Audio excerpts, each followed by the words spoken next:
السلام عليكم ورحمة الله وبركاته. أعوذ بالله من الشيطان الرجيم. بسم الله الرحمن الرحيم. الحمد لله رب العالمين. الصلاة والسلام على أشرف الأنبياء والمرسلين وعلى آله وصحبه أجمعين ومن اتبعهم بإحسان إلى يوم الدين. أما بعد فإن خير الكلام كلام الله وخير السنن سنن محمد صلى الله عليه وسلم وشر الأمور محدثاتها وكل محدثة بدعة وكل بدعة ضلالة.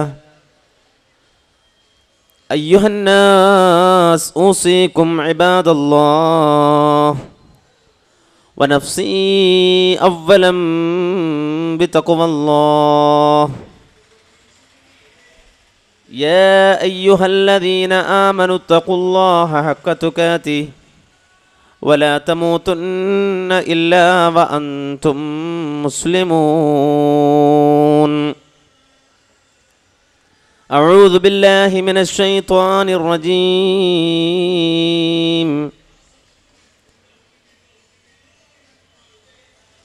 بسم الله الرحمن الرحيم. اهدنا الصراط المستقيم صراط الذين أنعمت عليهم غير المغضوب عليهم ولا الضالين.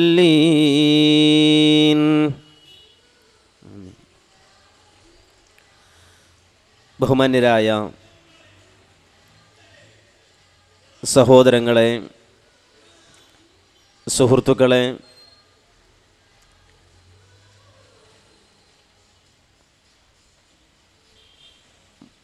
ഇന്ന് അസറിന് ശേഷം ആരംഭിച്ച മഹത്തായ ഈ പരിപാടി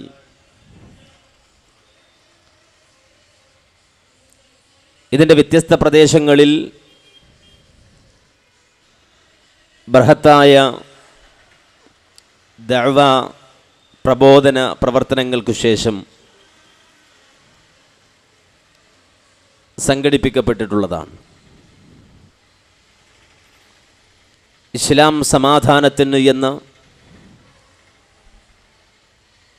ക്യാമ്പയിൻ്റെ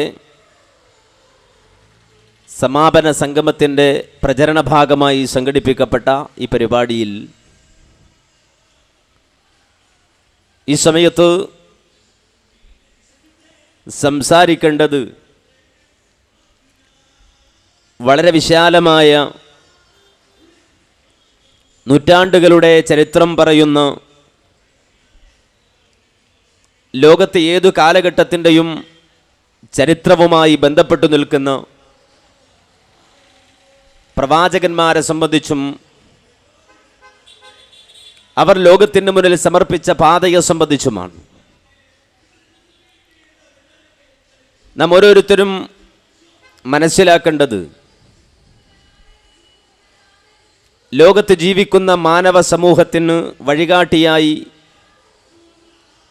മനുഷ്യജീവിതം എങ്ങനെയായിരിക്കണം എന്ന് വിശദീകരിച്ചുകൊണ്ട് കടന്നു വന്നവരാണ് അള്ളാഹുവിൻ്റെ പ്രവാചകന്മാർ. ആ പ്രവാചകന്മാർ ലോകത്തിൻ്റെ മുന്നിൽ അവതരിപ്പിച്ച ആശയങ്ങൾ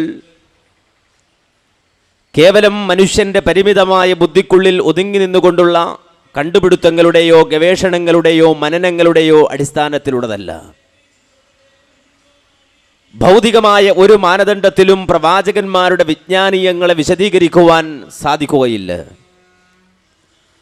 മനുഷ്യൻ്റെ പഞ്ചേന്ദ്രിയങ്ങളിലൂടെ ആർജിച്ചെടുത്ത ഭൗതികമായ അറിവിനപ്പുറത്ത് ലോകത്ത് ജീവിക്കുന്ന സർവ്വ മനുഷ്യരും ജീവിതത്തിൻ്റെ അടിസ്ഥാന അറിവായി ഉൾക്കൊള്ളേണ്ട സംഗതികളെ ലോകത്തോട് അള്ളാഹുവിൻ്റെ പ്രവാചകന്മാർ വിശദീകരിക്കുമ്പോൾ അവർക്ക് നൽകപ്പെട്ട ആ വിജ്ഞാനീയത്തെ സംബന്ധിച്ച് വിശുദ്ധ ഖുർആനിൽ അല്ലാഹു സുബ്ഹാനഹു വ തആല പറയുന്നുണ്ട്. ആ വിജ്ഞാനീയങ്ങളെ അല്ലാഹു വിലയിരുത്തുന്നത് വജഅൽനാഹും അഇമ്മതൻ യഹ്ദൂന ബിഅംരിനാ വഔഹൈനാ ഇലൈഹിം ഫിഅലൽ ഖൈറാത്തി വഇഖാമസ് സ്വലാത്തി വഈതാഅസ് സകാത്ത് വകാനൂ ലനാ ആബിദീൻ. ലോകത്ത് കഴിഞ്ഞുപോയ അള്ളാഹുവിൻ്റെ പ്രവാചകന്മാർ അവർ മാനവരാശിയുടെ നേതാക്കളാണ്. വജഅൽനാഹും അഇമ്മ, അവരെ നാം നേതാക്കളാക്കി. യഹ്ദൂന ബിഅംരിനാ, അള്ളാഹുവിൻ്റെ പ്രവാചകന്മാർ നിങ്ങളെ അല്ലെങ്കിൽ സമൂഹത്തെ വഴി നടത്തുന്നത് നമ്മുടെ പ്രത്യേകമായ കൽപ്പന പ്രകാരമാണ്. വഔഹൈനാ ഇലൈഹിം ഫിഅലൽ ഖൈറാത്തി വഇഖാമസ് സ്വലാത്തി വഈതാഅസ് സകാത്ത് വകാനൂ ലനാ ആബിദീൻ. ലോകത്ത് കഴിഞ്ഞുപോയ പ്രവാചകന്മാർക്ക് നാം വഹ്യ് നൽകി എന്ന് അല്ലാഹു സുബ്ഹാനഹു വ തആല വിശുദ്ധ ഖുർആനിലൂടെ പഠിപ്പിക്കുന്നത് കാണാൻ സാധിക്കും. ലോകത്തിൻ്റെ മുന്നിൽ മനുഷ്യൻ്റെ ജീവിത സരണിയെ വ്യക്തമാക്കിക്കൊണ്ട് കടന്നുപോയ പ്രവാചകന്മാർ അവതരിപ്പിച്ച അവരുടെ വിജ്ഞാനീയങ്ങൾ ലോകത്തിൻ്റെ നാഥൻ, മാനവരാശിയുടെ സൃഷ്ടാവ്, പ്രപഞ്ചത്തിൻ്റെ നാഥൻ അല്ലാഹു സുബ്ഹാനഹു വ തആലയുടെ വഹ്യായിരുന്നു, ബോധനമായിരുന്നു. അതാണ് ഇതരങ്ങളായ വിജ്ഞാനീയങ്ങളിൽ നിന്ന് പ്രവാചകന്മാരുടെ വിജ്ഞാനീയത്തെ മാറ്റി നിർത്തുന്നത്. ആ വിജ്ഞാനത്തോടൊപ്പം ലോകത്തിൻ്റെ ഭൗതികമായ പഠനങ്ങളോ ഗവേഷണങ്ങളോ മനനങ്ങളോ എത്തിച്ചേരാത്തതും ആ വൈജ്ഞാനിക രംഗത്തെ ഉയർച്ചയും അത് സൃഷ്ടാവിൽ നിന്ന് അവതരിപ്പിക്കപ്പെടുന്ന നേർക്ക് നേരെയുള്ള വഹ്യാണ്, ബോധനമാണ് എന്നതാണ്. ലോകത്ത് ജീവിക്കുന്ന മനുഷ്യർക്ക് അത് ആവശ്യമുണ്ട്. ലോകത്ത് ജീവിക്കുന്ന സർവ്വ ജീവജാലങ്ങൾക്കും അത് ആവശ്യമുണ്ട്. ആ വഹ്യില്ലാതെ ലോകത്ത് ഒരു സൃഷ്ടിക്കും നിലനിൽക്കാൻ സാധിക്കുകയില്ല. മനുഷ്യരല്ലാത്ത ജീവജാലങ്ങൾ, അല്ലാഹുവിൻ്റെ അനന്തകോടി ജീവികൾക്ക് നൈസർഗികമായി തന്നെ പ്രകൃതിപരമായി തന്നെ അല്ലാഹു അത് നൽകിയിട്ടുണ്ട്. തേനീച്ച കൂട്ടങ്ങൾക്കിടയിലേക്ക് ഒരു പ്രവാചകൻ കടന്നു വരേണ്ട ആവശ്യമില്ല. അതുപോലെ തന്നെ നാൽക്കാലികൾക്കിടയിലേക്ക് പ്രവാചകന്മാർ കടന്നു വരേണ്ട ആവശ്യമില്ല. ഈ പ്രപഞ്ചത്തിൻ്റെ താളം നിശ്ചയിക്കുന്ന ഗോളങ്ങൾ, അവരുടെ ജീവിതത്തിൻ്റെ സരണി അല്ലെങ്കിൽ അവരുടെ ജീവിതമാർഗം അവർക്ക് വ്യക്തമാക്കി കൊടുക്കുവാൻ പ്രവാചകന്മാർ വരേണ്ട ആവശ്യമില്ല. സർവചരാചരങ്ങൾക്കും അല്ലാഹു സുബ്ഹാനഹു വ തആല അവരുടെ ജീവിത സന്ധാരണത്തിന് ആവശ്യമായ ബോധനം പ്രകൃതിപരമായി തന്നെ നൽകിയിട്ടുണ്ട്. ഒരുപാട് ഉദാഹരണങ്ങളുണ്ട്. വിശുദ്ധ ഖുർആൻ പറഞ്ഞ ഒന്ന് മാത്രം പറയാം. ഉദാഹരണം പറഞ്ഞത് തേനീച്ചയാണ്. ആ തേനീച്ചയുടെ സിസ്റ്റമാറ്റിക്കലായ ജീവിതം, അവയുടെ വീട് നിർമ്മാണം, അവരുടെ തേൻ സംഭരണം, അതുപോലെ തന്നെ അവർക്കിടയിൽ വ്യവച്ഛേദിക്കപ്പെട്ട വേർതിരിക്കപ്പെട്ട അവരുടെ ജോലികൾ, വർക്കുകൾ, ഇതെല്ലാം വളരെ അധികം ആസൂത്രിതമായി യാതൊരുവിധ പുറത്തു നിന്നുള്ള ഇടപെടലുമില്ലാതെ കൃത്യമായി നടന്നു പോകുന്ന സംഗതിയാണ്. അവയുടെ വർക്ക് പരിപൂർണമാക്കാൻ, അവയുടെ ജോലികൾ കൃത്യമായി നിർവഹിക്കുവാൻ അവർക്ക് സാധിക്കുന്നുവെങ്കിൽ ആ പ്രതിഭാസത്തെ ചൂണ്ടി അല്ലാഹു സുബ്ഹാനഹു വ തആല പറഞ്ഞു, വൗഹാ ഇലൻ നഹൽ, ഔഹാ ഇലൻ നഹൽ, തേനീച്ചക്ക് നാം വഹീ കൊടുത്തു, അനിത്തിഖ്ദീ മിനൽ ജിബാലി ബുയൂത, നിങ്ങൾ പർവ്വത ശിഖരങ്ങളിലും ആൾപ്പാർപ്പിടമില്ലാത്ത ഭവനങ്ങളുടെ ഓരങ്ങളിലും മരച്ചില്ലകളിലുമൊക്കെ വീട് നിർമ്മിക്കുവാൻ നാം തേനീച്ചക്ക് വഹീ നൽകി എന്ന് വിശുദ്ധ ഖുർആനിൽ അല്ലാഹു സുബ്ഹാനഹു വ തആല പറയുകയാണ്. ഒരു പ്രവാചകന്മാരുടെയും സാന്നിധ്യമില്ലാതെ തന്നെ പ്രകൃതിപരമായി നൽകപ്പെട്ട ബോധനത്തിന്റെ അടിസ്ഥാനത്തിൽ അവയുടെ ജീവിത താളക്രമത്തെ നിശ്ചയിക്കുവാൻ ആ ജീവജാലങ്ങൾക്ക് സാധിക്കും. ഇതുപോലെ ഇതരങ്ങളായ ജീവികൾക്ക് അല്ലാഹു സുബ്ഹാനഹു വ തആല അവർക്കാവശ്യമായ വഹീനെ, ബോധനത്തെ പ്രകൃതിപരമായി നൽകിയത് കാണാൻ സാധിക്കും. മനുഷ്യന് അല്ലാഹു അതിൽ നിന്ന് വ്യത്യസ്തമായ ഒരു രൂപം സ്വീകരിച്ചു. എന്തുകൊണ്ടെന്ന് ചോദിച്ചാൽ മനുഷ്യർക്ക് ഇഖ്തിയാർ അഥവാ തെരഞ്ഞെടുക്കാനുള്ള സ്വാതന്ത്ര്യം കൊടുത്തു. ഭൗതിക ലോകത്തവൻ ജീവിക്കുമ്പോൾ അവൻ്റെ ജീവിതം എങ്ങനെയായിരിക്കണം, ഏത് വഴിയിലായിരിക്കണം, ഏത് മാർഗത്തിലായിരിക്കണമെന്ന് തിരഞ്ഞെടുക്കുവാനുള്ള സ്വാതന്ത്ര്യം അല്ലാഹു സുബ്ഹാനഹു വ തആല മനുഷ്യന് നൽകി. വേറെ ഒരു ജീവിക്കും അല്ലാഹു ഇത് നൽകിയിട്ടില്ല. വേറെ ഒരു ജീവജാലത്തിനും അല്ലാഹു സുബ്ഹാനഹു വ തആല ഈ ഒരു സ്വാതന്ത്ര്യം നൽകിയിട്ടില്ല. മനുഷ്യന് നന്മയിലൂടെ നടക്കുവാനും നന്മ സ്വീകരിക്കുവാനും നന്മയുടെ മാർഗം തിരഞ്ഞെടുക്കുവാനും അതേപോലെ തന്നെ തിന്മയിലൂടെ സഞ്ചരിക്കുവാനും അധർമ്മത്തിന്റെ വാഗ്ദാവായി തീരുവാനും ഉള്ള സ്വാതന്ത്ര്യം അല്ലാഹു സുബ്ഹാനഹു വ തആല ഐഹിക ലോകത്ത് നൽകി. ഇത് അല്ലാഹു സുബ്ഹാനഹു വ തആല ഏർപ്പെടുത്തിയ സംവിധാനമായി ഖുർആൻ പരിചയപ്പെടുത്തുന്നുണ്ട്. ശുദ്ധ ഖുർആനിൽ അല്ലാഹു സുബ്ഹാനഹു വ തആല നമ്മോട് പറയുന്ന ഒരു വാചകം, അലം നജഅൽ ലക്കും ഐനൈൻ, നിങ്ങൾക്ക് രണ്ട് കണ്ണുകൾ നാം തന്നില്ലയോ, വലിസാനം വശഫതൈൻ, അതുപോലെ തന്നെ ഒരു നാവും രണ്ട് കണ്ണുകളും തന്നില്ലയോ, രണ്ട് ചുണ്ടുകളും തന്നില്ലയോ, വലിസാനം വശഫതൈൻ, സംസാരിക്കുവാനുള്ള നാവും അതുപോലെ തന്നെ രണ്ട് ചുണ്ടുകളും തന്നില്ലയോ, വഹദൈനാഹുൻ നജിദൈൻ, രണ്ട് വഴികൾ നിങ്ങൾക്ക് മുന്നിൽ രണ്ട് വഴികളെ നാം ഏർപ്പെടുത്തിയില്ലയോ എന്ന് അല്ലാഹു സുബ്ഹാനഹു വ തആല ചോദിക്കുന്നുണ്ട്. മനുഷ്യ ജീവിതത്തിൽ അവന്റെ മുന്നോട്ടുള്ള പ്രയാണത്തിൽ രണ്ട് വഴികളെ ലോകത്തിന്റെ സൃഷ്ടാവ് അല്ലാഹു സുബ്ഹാനഹു വ തആല സംവിധാനിച്ചിട്ടുണ്ട്. എവിടെ ലോകത്തിന്റെ ഏത് കോണിൽ ജീവിക്കുന്ന ആളാണെങ്കിലും, ഏത് തരക്കാരനാണെങ്കിലും, ഏത് സംസ്കാരം സ്വീകരിച്ചവനാണെങ്കിലും, ഏത് ഭാഷക്കാരനാണെങ്കിലും, ഏത് വേഷക്കാരനാണെങ്കിലും അവന്റെ ജീവിതത്തിന്റെ മുന്നിൽ രണ്ട് വഴികൾ തുറന്നിടപ്പെട്ടിട്ടുണ്ട്. ആ രണ്ടാലൊരു വഴിയിലൂടെ ജീവിതത്തെ മുന്നോട്ട് കൊണ്ടുപോകാം, ആ രണ്ട് മാർഗത്തിലൂടെ മുന്നോട്ട് പോകാം. അതുകൊണ്ടാണ് അല്ലാഹു സുബ്ഹാനഹു വ തആല സൂറത്തുൽ ഇൻസാനിൽ മനുഷ്യനെ സംബന്ധിച്ച് അല്ലെങ്കിൽ മനുഷ്യൻ എന്ന പേരിൽ തന്നെ അവതരിപ്പിക്കപ്പെട്ട അധ്യായത്തിൽ പറഞ്ഞത്, ഇമ്മാ ശാകിറൻ വ ഇമ്മാ കഫൂറാ, ഇമ്മാ ശാകിറ, ഒന്നുകിൽ നിനക്ക് നന്ദിയുള്ളവനായി ജീവിക്കാം, വ ഇമ്മാ കഫൂറ, അല്ലെങ്കിൽ നന്ദി കെട്ടവനായി നിനക്ക് വഴിമാറിപ്പോകാം. രണ്ടിനുമുള്ള സ്വാതന്ത്ര്യം അല്ലാഹു സുബ്ഹാനഹു വ തആല മനുഷ്യന് ഐഹിക ലോകത്ത് നൽകപ്പെട്ടിട്ടുണ്ട്. അതുകൊണ്ട് ഭൗതിക ലോകത്ത് ജീവിക്കുന്ന മനുഷ്യന്റെ വലിയ ഒരു ഉത്തരവാദിത്തമാണ് ഏതാണ് ശരിയായ വഴി, ഏതാണ് ശരിയായ മാർഗം, ഏതാണ് ഋജുവായ മാർഗം, ഏതാണ് നേരായ വഴി എന്ന് കണ്ടെത്തുക, അതിനെ സംബന്ധിച്ച് പഠിക്കുക, അതിനെ സംബന്ധിച്ച് മനസ്സിലാക്കുക. ആ ഒരു പരീക്ഷണം മനുഷ്യന്റെ മുന്നിൽ ഉള്ളപ്പോൾ അല്ലാഹു സുബ്ഹാനഹു വ തആല മനുഷ്യനെ സഹായിക്കുകയാണ്. ആ വഴി കണ്ടെത്തുവാൻ അല്ലാഹു മനുഷ്യനെ സഹായിക്കുകയാണ്. അതിനുവേണ്ടിയാണ് അല്ലാഹു അവന്റെ ദൂതന്മാരെ പറഞ്ഞു വിടുന്നത്, പ്രവാചകന്മാരെ നിയോഗിക്കുന്നത്. ഒന്നാമത്തെ മനുഷ്യൻ മുതൽ അല്ലാഹു സുബ്ഹാനഹു വ തആല ഈ ലോകത്ത് ജീവിതം ആരംഭിക്കുന്ന മുഴുവൻ സമൂഹങ്ങളോടും പ്രവാചകന്മാരെ ഫോളോ ചെയ്യാൻ വേണ്ടി കൽപ്പിച്ചുകൊണ്ട്, പ്രവാചകന്മാരുടെ സരണിയെ സ്വീകരിക്കുവാൻ വേണ്ടി കൽപ്പിച്ചുകൊണ്ട്, ആ പ്രവാചകന്മാരെ പ്രത്യേകമായി തെരഞ്ഞെടുത്തുകൊണ്ട് അവർക്ക് വഹി നൽകിക്കൊണ്ട് അല്ലാഹു ഒരു ജീവിത മാർഗത്തെ, ജീവിത സരണിയെ ലോകത്തിന്റെ മുന്നിൽ സമർപ്പിച്ചത്.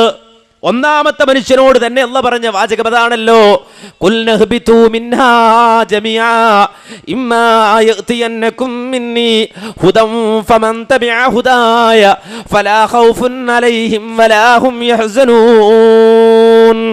അല്ലാഹു പറയുകയാണ്, ഐഹിക ലോകത്തെ നിങ്ങളുടെ ജീവിതത്തിൽ, നിങ്ങളുടെ ജീവിതം മുന്നോട്ട് പോകുമ്പോൾ ആ ജീവിതത്തിൽ നിങ്ങൾക്ക് കണ്ടെത്താൻ കഴിയും എന്തിനെ? എന്നിൽ നിന്നുള്ള മാർഗദർശനത്തെ, എന്നിൽ നിന്നുള്ള ഹിദായത്തിനെ. ആ ഹിദായത്ത് നിങ്ങൾ കണ്ടെത്തിയാൽ, ആ ഹിദായത്ത് നിങ്ങൾ കണ്ടാൽ, ആ മാർഗദർശനം നിങ്ങൾക്ക് മനസ്സിലായാൽ, അതിനെ നിങ്ങൾ കണ്ടെത്തിയാൽ, ഫമൻ തബിഅ ഹുദായ, ആ വഴി ആരാണോ അവലംബിക്കുന്നത്, ഫലാ ഖൗഫുൻ അലൈഹിം വലാ ഹും യഹ്സനൂൻ, അവർക്ക് ഭയം വേണ്ട, അവർക്ക് ക്ലേശം വേണ്ട, അവർക്ക് യാതൊരു തരത്തിലുള്ള വിഷമത്തിന്റെയോ പ്രയാസത്തിന്റെയോ ആവശ്യമില്ല എന്ന് അല്ലാഹു സുബ്ഹാനഹു വ തആല വിശുദ്ധ ഖുർആനിലൂടെ പഠിപ്പിക്കുന്നത്. അപ്പോൾ മനുഷ്യനെ സംബന്ധിച്ചിടത്തോളം ആ ഹിദായത്തിന്റെ മാർഗത്തെ, ഹിദായത്തിന്റെ സരണിയെ അല്ലാഹു സുബ്ഹാനഹു വ തആല ലോകത്തിന്റെ മുന്നിൽ പ്രവാചകന്മാരോട് എത്തിച്ചു തന്നിട്ടുണ്ട്, പഠിപ്പിച്ചു തരുന്നുണ്ട്. അത് സ്വീകരിക്കേണ്ടതിന്റെ ആവശ്യകത അല്ലാഹു പറയുന്നുണ്ട്, ബോധ്യപ്പെടുത്തുന്നുണ്ട്. എന്തിനു ഞാൻ ആ ഹിദായത്തിന്റെ വഴി സ്വീകരിക്കണം, എന്തിനു ഞാൻ ആ നേരിന്റെ മാർഗം സ്വീകരിക്കണം? അവിടെയാണ് വ്യക്തമായ ഒരു ജീവിത കാഴ്ചപ്പാട് അല്ലാഹു സുബ്ഹാനഹു വ തആല മനുഷ്യന്റെ മുന്നിൽ അവതരിപ്പിച്ചത്. വ്യക്തമായ ഒരു ജീവിത കാഴ്ചപ്പാട്. മനുഷ്യൻ വെറുതെ തിന്ന് കുടിച്ച് സുഖിച്ച് ആനന്ദിച്ച് അഭിരമിച്ച് ജീവിച്ച് അവസാനം അങ്ങ് ഒടുങ്ങിപ്പോവുകയല്ല. അങ്ങനെ മനുഷ്യ ജീവിതത്തെ കണ്ട ആളുകൾ ഉണ്ടായിട്ടുണ്ട്. ലോകത്ത് കഴിഞ്ഞുപോയ മുഴുവൻ ഭൗതിക പ്രത്യയശാസ്ത്രങ്ങളും അവരുടെ ജീവിതത്തിന്റെ അടിസ്ഥാന ആധാരമായി ലോകത്തിന് മുന്നിൽ പറഞ്ഞതാണ്.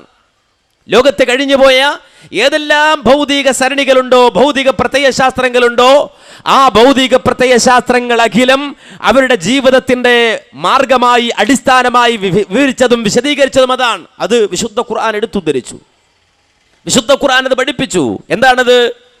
ഇൻഹിയ ഇല്ലാ ഹയാതുനദ് ദുനിയാ നമൂതു വനഹ്യാ വമാ നഹ്നു ബിമബ്ഊസീൻ. ലോകത്തെ കഴിഞ്ഞുപോയ മുഴുവൻ മെറ്റീരിയലിസ്റ്റുകളും വാദിച്ചത്, മുഴുവൻ ഭൗതികവാദികളുടെയും അടിത്തറയായി കൊണ്ടുവന്നത് ഇൻഹിയ ഇല്ലാ ഹയാതുനദ് ദുനിയാ നമൂതു വനഹ്യാ. ജീവിതം എന്ന് പറഞ്ഞാൽ ഭൗതിക ലോകത്തെ നിസാരമായ കേവലമായ ഈ ജീവിതം മാത്രമാണ്. നമൂതു വനഹ്യാ, ഇവിടെ നാം ജീവിക്കുന്നു, ഇവിടെ നാം മരിക്കുന്നു എന്നതല്ലാതെ ഇതിനപ്പുറത്തൊരു ജീവിതം ഇല്ല. ഇതാണ് ഭൗതിക പ്രത്യയശാസ്ത്രം. ഏതാകട്ടെ, ക്യാപിറ്റലിസം ആകട്ടെ, കമ്മ്യൂണിസം ആകട്ടെ, ഇനി അതല്ല ലോകത്ത് പിൽക്കാലഘട്ടത്തിൽ കടന്നു വന്ന അല്ലെങ്കിൽ ഇതിന്റെ ചുവട് പിടിച്ചുകൊണ്ട് കടന്നു വന്ന ഏത് പ്രത്യയശാസ്ത്രമാകട്ടെ, അവരുടെ മുഴുവനും അടിസ്ഥാന പ്രഖ്യാപനം ഇൻഹിയ ഇല്ലാ ഹയാതുനദ് ദുനിയാ നമൂതു വനഹ്യാ. ഇവിടെ നാം ജീവിക്കുന്നു, ഇവിടെ നാം മരിക്കുന്നു, ഇതിനപ്പുറത്തൊന്നുമില്ല എന്ന് പറഞ്ഞ് ആളുകൾക്ക് മുന്നിൽ അല്ലാഹു സുബ്ഹാനഹു വ തആല വളരെ കൃത്യമായി മനുഷ്യന്റെ ജീവിതം എന്താണ് എന്നും മനുഷ്യന്റെ ഭൗതികമായ കാഴ്ചപ്പാടുകൾക്കപ്പുറത്ത് യാഥാർത്ഥ്യങ്ങളുണ്ട് എന്നും മനുഷ്യനെ ബോധ്യപ്പെടുത്തി. അതുകൊണ്ട് അടിസ്ഥാനപരമായൊരു ചോദ്യം അല്ലാഹു മനുഷ്യന്റെ മുന്നിലേക്ക് ഇട്ടുകൊടുക്കുകയാണ്. അടിസ്ഥാനപരമായൊരു ചോദ്യം എന്താണത്? അഫഹസിബതും അന്നമാ ഖലഖനാകും അബസാ വഅന്നകും ഇലൈനാ ലാ തുർജഊൻ. ഖുർആൻ ചോദിക്കുകയാണ്, അഫഹസിബതും, നിങ്ങൾ കരുതിയോ, നിങ്ങൾ വിചാരിച്ചുവോ, അന്നമാ ഖലഖനാകും അബസാ, നിങ്ങളെ വെറുതെ സൃഷ്ടിച്ചതാണ് എന്ന് നിങ്ങൾ കരുതുന്നുവോ? വെറുതെയാണ് നിങ്ങളുടെ ജീവിതമെന്ന് നിങ്ങൾ വിചാരിക്കുന്നുവോ? ഭൗതിക ലോകത്ത് മനുഷ്യന്റെ ജീവിതം എടുത്തു വെച്ചുകൊണ്ട് പരിശോധിക്കുക. അവന്റെ ശൈശവം കടന്നു, അവന്റെ ബാല്യം കടന്നു, അവന്റെ കൗമാരം കടന്നു, അവന്റെ യുവത്വം കടന്നു, വാർദ്ധക്യത്തിലൂടെ അവൻ നടന്നു നീങ്ങിയിട്ട് അവസാനം ഒടുവിൽ ആ മരണത്തിലേക്ക് മുഖം കുത്തി വീഴുമ്പോ അതോടെ എല്ലാം തീർന്നു. അത് വെറുതെ ഒരു ജീവിതം നയിച്ചു കഴിഞ്ഞുപോയി.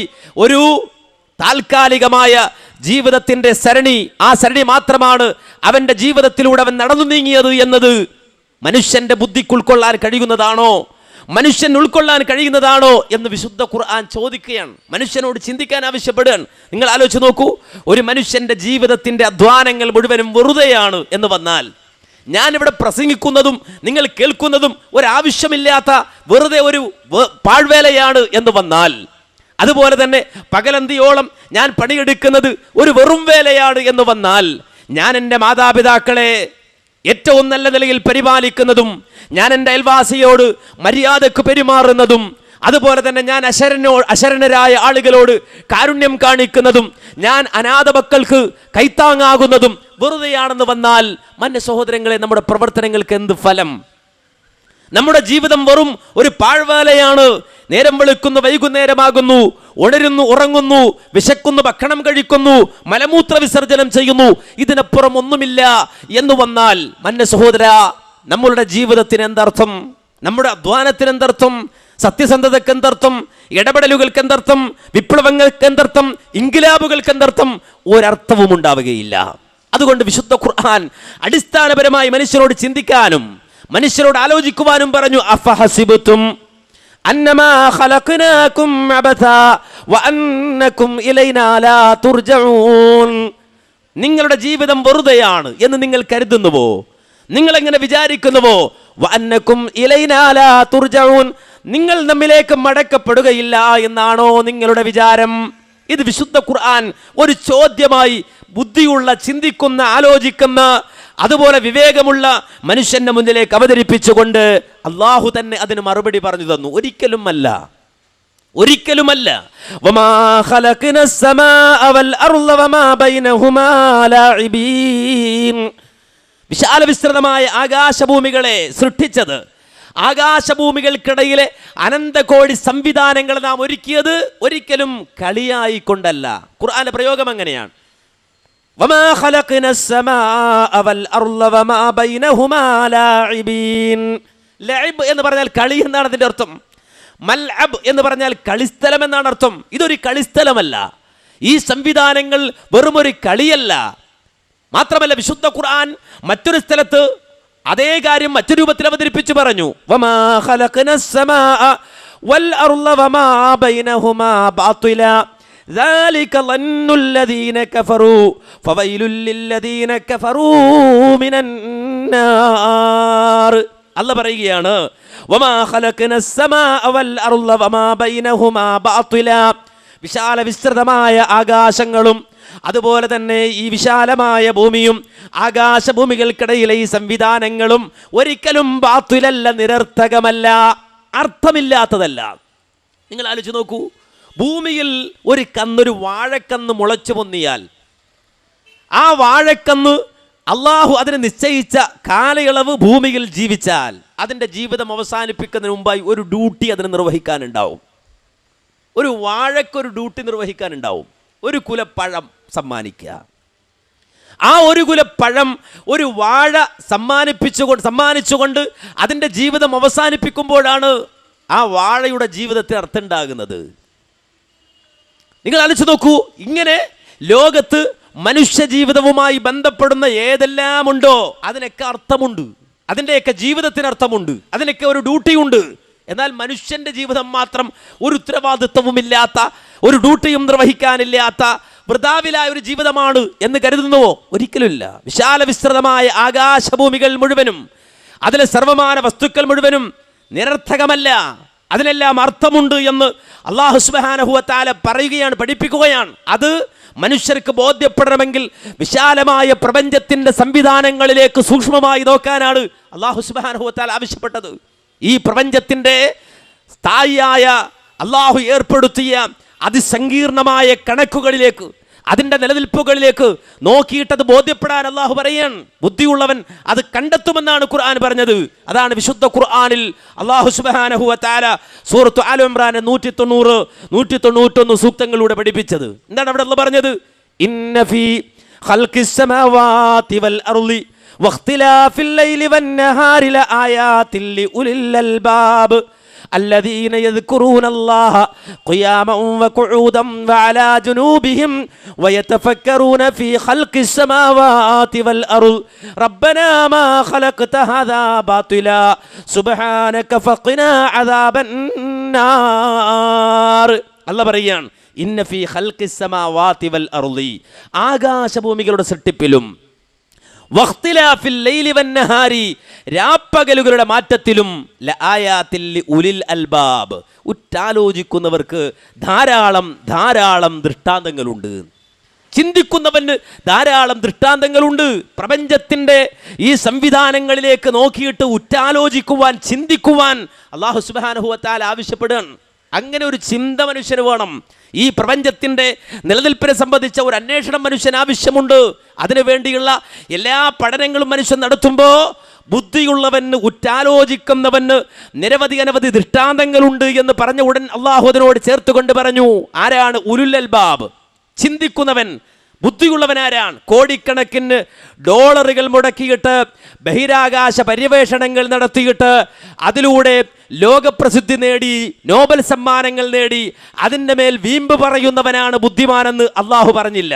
നേരെ മറിച്ച് ബുദ്ധിയുള്ളവൻ ആരെന്ന് വിശുദ്ധ ഖുർആൻ വിശദീകരിച്ചുകൊണ്ട് പറഞ്ഞത്, അല്ലദീന യദ്കുറൂനല്ലാഹ് ഖിയാമൻ വഖുഊദൻ വഅലാ ജുനൂബിഹിം. അല്ലദീന യദ്കുറൂനല്ലാഹ്, ഉലുൽ അൽബാബ്, ബുദ്ധിയുള്ളവൻ അള്ളാഹുവിനെ ഓർക്കുന്നവനാണ്. ഈ പ്രപഞ്ചത്തിൻ്റെ സൃഷ്ടാവിനെ സ്മരിക്കുന്നവനാണ്. ഈ പ്രപഞ്ചത്തെ സൃഷ്ടിച്ച് പരിപാലിക്കുന്ന നാഥനെ ഓർക്കുന്നവനാണ്. എങ്ങനെ? ഖിയാമൻ നിന്നുകൊണ്ടും വഖുഊദൻ ഇരുന്നുകൊണ്ടും വഅലാ ജുനൂബിഹിം, അവരുടെ പാശങ്ങളിൽ ചാഞ്ഞു കിടന്നുകൊണ്ടും അവർ അല്ലാഹുവിനെ സംബന്ധിച്ച് ഓർക്കുന്നു. വയതഫക്കറൂന ഫീ ഖൽഖിസ് സമാവാതി വൽ അർള്, ഈ പ്രപഞ്ചത്തിൻ്റെ സൃഷ്ടിപ്പിനെ സംബന്ധിച്ച്, ആകാശഭൂമികളുടെ സംവിധാനത്തെ സംബന്ധിച്ച് അവർ ഉറ്റാലോചിക്കുന്നു.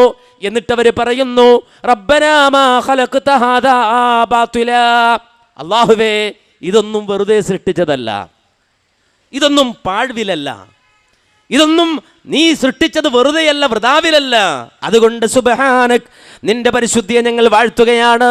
ഫഖ്നാ അദാബന്നാർ, നരകശിക്ഷയെ തൊട്ട് ഞങ്ങളെ കാക്കണമെന്ന് അള്ളാഹുവിനോട് അവർ പ്രാർത്ഥിക്കുമെന്ന് വിശുദ്ധ ഖുർആനിൽ വളരെ കൃത്യമായി അള്ളാഹു പഠിപ്പിക്കുന്നത് നമുക്ക് കാണാൻ സാധിക്കും. ഈ പ്രപഞ്ചത്തിൻ്റെ സംവിധാനങ്ങളിലേക്ക് നോക്കിയിട്ട് ഇതിനെ സൃഷ്ടിച്ച ഒരു നാഥനെ സ്മരിക്കുന്ന മനുഷ്യരുണ്ടാകണം. ആ നാഥനെ അറിയുന്നവരുണ്ടാകണം. ആ നാഥനെ ഉൾക്കൊള്ളുന്നവരുണ്ടാകണം. ആ നാഥനോട് നന്ദിയുള്ളവരുണ്ടാകണം. ആ ഒരു ബോധത്തിലേക്ക് മനുഷ്യർ കടന്നു വരണമെന്ന ജീവിതത്തിൻ്റെ അടിസ്ഥാന ആദർശത്തെ മനുഷ്യനെ ഓർമ്മിപ്പിക്കുകയാണ് വിശുദ്ധമായ ഇസ്ലാം. ഈ പ്രപഞ്ചത്തിൻ്റെ അർത്ഥത്തെയും ആശയത്തെയും മനുഷ്യൻ്റെ മുന്നിലേക്ക് സമർപ്പിച്ചുകൊണ്ട് ഈ ലോകത്തിനപ്പുറമുള്ള ഒരു ജീവിതത്തിലേക്ക് മനുഷ്യൻ്റെ ശ്രദ്ധ ഇസ്ലാം ക്ഷണിക്കുന്നുണ്ട്. നിങ്ങൾ ആലോചിച്ച് നോക്കണം, മനുഷ്യൻ്റെ ഏതൊരു പ്രവർത്തനം എടുത്തു പരിശോധിച്ചാലും ആ പ്രവർത്തനത്തിൻ്റെയൊക്കെ ലക്ഷ്യം അതിനപ്പുറത്താകണം. ഒരാൾ ഇവിടുന്ന് വാഹനത്തിൽ കയറാൻ, അയാളോട് ചോദിക്കണം, എന്തിനാ നിങ്ങൾ വാഹനത്തിൽ കയറുന്നത്? അയാൾ പറയാ, ഞാൻ വാഹനത്തിൽ കയറാൻ വേണ്ടി വാഹനത്തിൽ കയറുകയാണ് എന്ന് പറഞ്ഞാൽ അയാൾക്ക് എന്തോ അസുഖമുണ്ട് എന്നാണ് അതിൻ്റെ അർത്ഥം. ഒരാൾ ബസ് കാത്തു നിൽക്കുന്നു വിചാരിക്കുക, എന്തേ നിങ്ങൾ ഇവിടെ നിൽക്കുന്നത്? എനിക്ക് ഇന്നടുത്ത് എത്തണം. അയാളുടെ ലക്ഷ്യം ഇവിടുന്ന് മറ്റൊരു ഇടമാണ്, മറ്റൊരു കേന്ദ്രമാണ്. ഒരാളെ സംബന്ധിച്ചിടത്തോളം ഭക്ഷണം കഴിക്കുന്നുവെങ്കിൽ അയാളോട് ചോദിക്കുക, എന്തിനാ ഭക്ഷണം കഴിക്കണത്? അയാൾ പറയാം, ഞാൻ ഭക്ഷണം കഴിക്കാൻ വേണ്ടി ഭക്ഷണം കഴിക്കുകയാണ് എന്ന് പറഞ്ഞാലോ? നേരത്തെ പറഞ്ഞതുപോലെ തന്നെയാണ്, ഭക്ഷണം കഴിക്കുന്നവൻ്റെ ലക്ഷ്യം വിശപ്പ് മാറുക, കഴിക്കുന്നതിൻ്റെ അപ്പുറത്താണ് അവൻ്റെ ലക്ഷ്യമുള്ളത്. അതുപോലെ തന്നെ വെള്ളം കുടിക്കുന്ന ഒരുത്തൻ, ആ വെള്ളം കുടിക്കുക എന്ന പ്രവൃത്തി, അതിൻ്റെ അപ്പുറത്ത് ഒരു ഉദ്ദേശമുണ്ട്, ഒരു ലക്ഷ്യമുണ്ട്. ഇതാണ് അവൻ്റെ ആ പ്രവർത്തനത്തിന് അവനെ പ്രചോദനമാകുന്നത്. എങ്കിൽ മനുഷ്യൻ്റെ ഭൗതികമായ ജീവിതവും മനുഷ്യൻ്റെ പ്രവർത്തനവും അതുകൊണ്ട് അവൻ ലക്ഷ്യം വെക്കേണ്ടത് അതിനപ്പുറത്തുള്ള ഒരു ലോകത്തെയായിരിക്കണം. അവൻ്റെ അധ്വാനം അതിനപ്പുറത്തായിരിക്കണം. അതിൻ്റെ ഫലം കാണേണ്ടത്, അവൻ്റെ അധ്വാനത്തിൻ്റെ ഫലം കാണേണ്ടത് എന്ന് വളരെ കൃത്യമായി ഇസ്ലാം പഠിപ്പിച്ചു. എന്താണ് മനുഷ്യൻ്റെ ജീവിതമെന്ന് വരച്ച് കാണിക്കുമ്പോൾ ലോകത്ത് കഴിഞ്ഞുപോയ സർവ്വപ്രവാചകന്മാരും ലോകത്തിന് ഓതിക്കൊടുത്ത അടിസ്ഥാനപരമായൊരു തത്വമാണത്. ഒന്ന്, ലോകത്തിന് അർത്ഥമുണ്ട്, ഈ പ്രപഞ്ചത്തിന് അർത്ഥമുണ്ട് എന്ന അറിവ്. അതിനപ്പുറത്ത് മനുഷ്യനൊരു ജീവിതം വരാനുണ്ടെന്ന ബോധം. ആ ബോധമാണ് പ്രവാചകന്മാർ പകർന്നു കൊടുക്കുന്നത്. അതൊരിക്കലും മനുഷ്യൻ്റെ ഭൗതികമായ കണ്ടുപിടുത്തങ്ങൾ കൊണ്ടോ ഭൗതികമായ ഗവേഷണങ്ങൾ കൊണ്ടോ കണ്ടെത്താൻ കഴിയുന്ന അറിവല്ല, വിജ്ഞാനമല്ല. ഇന്ന് നമുക്കറിയാം, മനുഷ്യൻ്റെ ആ മരണം എന്താണ് എന്ന് നിർവചിക്കാൻ ഏത് ഭൗതിക പ്രത്യയശാസ്ത്രത്തിനാണ് സാധിച്ചിട്ടുള്ളത്? ഒരിക്കലും സാധിച്ചിട്ടില്ല. ഏത് കണ്ടുപിടുത്തങ്ങൾക്കാണ് സാധിച്ചിട്ടുള്ളത്? എന്താണ് മരണം, എന്താണ് ഡെത്ത് എന്ന ചോദ്യത്തിന് ഒരു കൃത്യമായ ഉത്തരം നൽകാൻ ലോകത്തെ ഒരു ഭൗതിക പ്രത്യയശാസ്ത്രത്തിനും കഴിഞ്ഞിട്ടില്ല. അതുകൊണ്ടാണ് മരണം എല്ലാത്തിൻ്റെയും എൻഡായി അവസാനമായി നിലനിൽക്കുന്നത്. മരണം എന്താണ് എന്നറിഞ്ഞുകൂടാ, മരണം എങ്ങനെ സംഭവിക്കുന്നു എന്നറിഞ്ഞുകൂടാ. അതിന് കാരണങ്ങൾ പറഞ്ഞേക്കാം. അയാൾക്ക് അറ്റാക്കായിരുന്നുവെന്ന്, അല്ലെങ്കിൽ അയാൾ അപകടത്തിൽപ്പെട്ടതാണ് എന്ന്, അയാൾ 70 നിലയുടെ മുകളിൽ നിന്ന് വീണുപോയതാണ് എന്ന്, അയാൾ മരിച്ചിരിക്കുന്നു എന്ന് വിധി പറയാനല്ലാതെ എന്താണ് മരണം എന്ന് ഇന്നും ഭൗതികമായ കണ്ടുപിടുത്തങ്ങൾ കൊണ്ടോ ഭൗതികമായ അന്വേഷണങ്ങൾ കൊണ്ടോ മനുഷ്യനെ കണ്ടെത്താൻ സാധിച്ചിട്ടില്ല. മരണത്തെ അതിജയിക്കാനും മനുഷ്യന് കഴിഞ്ഞിട്ടില്ല. എത്ര വലിയ അനുയായികളുള്ള നേതാവാണെങ്കിലും മരണത്തെ അവൻ കാത്തിരിക്കുന്നു. എത്ര വലിയ ആയുസ്സുള്ളവനാണെങ്കിലും മരണത്തെ പ്രതീക്ഷിച്ചുകൊണ്ട് അവൻ ഇരിക്കുകയാണ്. 100 വയസ്സ് കഴിഞ്ഞവരും അവന് ദുനിയാവിൽ ഐഹിക ലോകത്ത് പ്രതീക്ഷിക്കാൻ വേറൊന്നുമില്ല മരണമല്ലാതെ. അവൻ്റെ മക്കൾ വലുതായി, ആ മക്കളെ വിവാഹം ചെയ്തു വിട്ടു, മക്കൾക്ക് മക്കളായി, പേരക്കുട്ടികളായി, പാട്ടക്കുട്ടികളായി. ഇവന് പിന്നീട് ഭൗതിക ലോകത്തൊന്നും പ്രതീക്ഷിക്കാനില്ലാതെ ചുക്കിച്ചുളുങ്ങിയ ശരീരവുമായി കാത്തിരിക്കുന്നു. എന്തിനാണ് അവൻ കാത്തിരിക്കുന്നത്? മരണത്തെയാണ്. ഈ രൂപത്തിൽ ഭൗതിക ലോകത്ത് മനുഷ്യന് ഉറപ്പായും പ്രതീക്ഷിക്കാവുന്ന മരണം എന്ന പ്രതിഭാസം അതൊരു യാഥാർത്ഥ്യമായി നിലനിൽക്കുമ്പോൾ എന്താണ് മരണമെന്ന് പോലും മനസ്സിലാക്കാൻ കഴിയാതെ മരണത്തിൻ്റെ മുന്നിൽ പകച്ചു നിൽക്കുമ്പോൾ, ആ പകച്ചു നിൽക്കുന്ന മനുഷ്യന് മുന്നിൽ എന്താണ് മരണമെന്നും മരണത്തിലൂടെ എന്താണ് സംഭവിക്കുന്നത് എന്നും ലോകത്ത് കഴിഞ്ഞുപോയ നൂറ്റാണ്ടുകൾക്ക് മുമ്പ് കടന്നുപോയ പ്രവാചകന്മാർ മനുഷ്യർക്ക് പഠിപ്പിച്ചു കൊടുക്കുകയാണ്. അത് വലിയൊരു അറിവാണ്. അതിന് നേരെ മുഖം തിരിച്ചിട്ട് കാര്യമില്ല. ഞാനത് കേൾക്കാൻ ഇഷ്ടപ്പെടുന്നില്ല, എനിക്കത് അറിയേണ്ടതില്ല എന്ന് പറഞ്ഞിട്ട് കാര്യമില്ല. ഞാൻ ഈ ദുനിയാവിൻ്റെ സുഖലോലുപതയിൽ ആസ്വദിച്ചുകൊണ്ട് ജീവിക്കാൻ ആഗ്രഹിക്കുന്നവനാണ് എന്ന് പറഞ്ഞിട്ട് കാര്യമില്ല. ദുനിയാവിൻ്റെ ഏത് മേച്ചിൽ പുറങ്ങളിൽ പോയി അഭിരമിച്ചാലും, ഐഹിക ലോകത്തിൻ്റെ ഏത് സുഖസൗകര്യങ്ങളുടെ വാതായനത്തിലൂടെ കടന്നുപോയാലും, ഭൗതിക ലോകത്ത് ഏത് സുന്ദരമായ സ്ഥാനമാനങ്ങൾ നേടിയെടുക്കാൻ കഴിഞ്ഞാലും അവസാനം മരണത്തിലേക്ക് മുഖം കുത്തി വീഴുമെന്നത് യാഥാർത്ഥ്യമായി മനസ്സിലാക്കണം. അതിന് ഒരു കാലാവസ്ഥയോ അതിന് പ്രത്യേകമായ പരിതസ്ഥിതിയോ അതിന് പ്രത്യേകമായ കാലയളവോ അതിന് പ്രത്യേകമായ പ്രായമോ ഒന്നുമില്ല. കളിക്കളത്തിൽ കളിച്ചുകൊണ്ടിരിക്കുന്നതിനിടയിൽ തൻ്റെ കാൽച്ചുവട്ടിലേക്ക് വന്ന പന്ത് ആഞ്ഞ് ആ കോർട്ടിലേക്ക് അല്ലെങ്കിൽ ആ പോസ്റ്റിലേക്ക് അടിച്ച് ഗോൾ വാങ്ങിയിട്ട് അതിൻ്റെ സന്തോഷത്തോടെ ആറാടി തിരിച്ചു വന്നിട്ട് ആകാശത്തിലേക്ക് ചാടി നിലത്തേക്ക് വീഴുന്ന മനുഷ്യൻ അവനിതാ പെട്ടെന്ന് തന്നെ മരണത്തിന് കീഴൊതുങ്ങിപ്പോവുകയാണ്. ഒരു സെക്കൻഡ് മുമ്പ് അയാൾ അറിയുന്നില്ല, എൻ്റെ അവസാനത്തെ ഗോളാണിത്, ഞാൻ മരണത്തിലേക്ക് വീഴുകയാണ്, ഞാൻ ഇട്ടിരിക്കുന്ന ഈ ജേഴ്സി ഞാൻ അഴിച്ചു വെക്കുകയില്ല, അത് മറ്റൊരാൾ അഴിക്കേണ്ടി വരുമെന്ന് ഒരിക്കലും ആ കളിക്കാരൻ ചിന്തിക്കുന്നില്ല, ആലോചിക്കുന്നില്ല.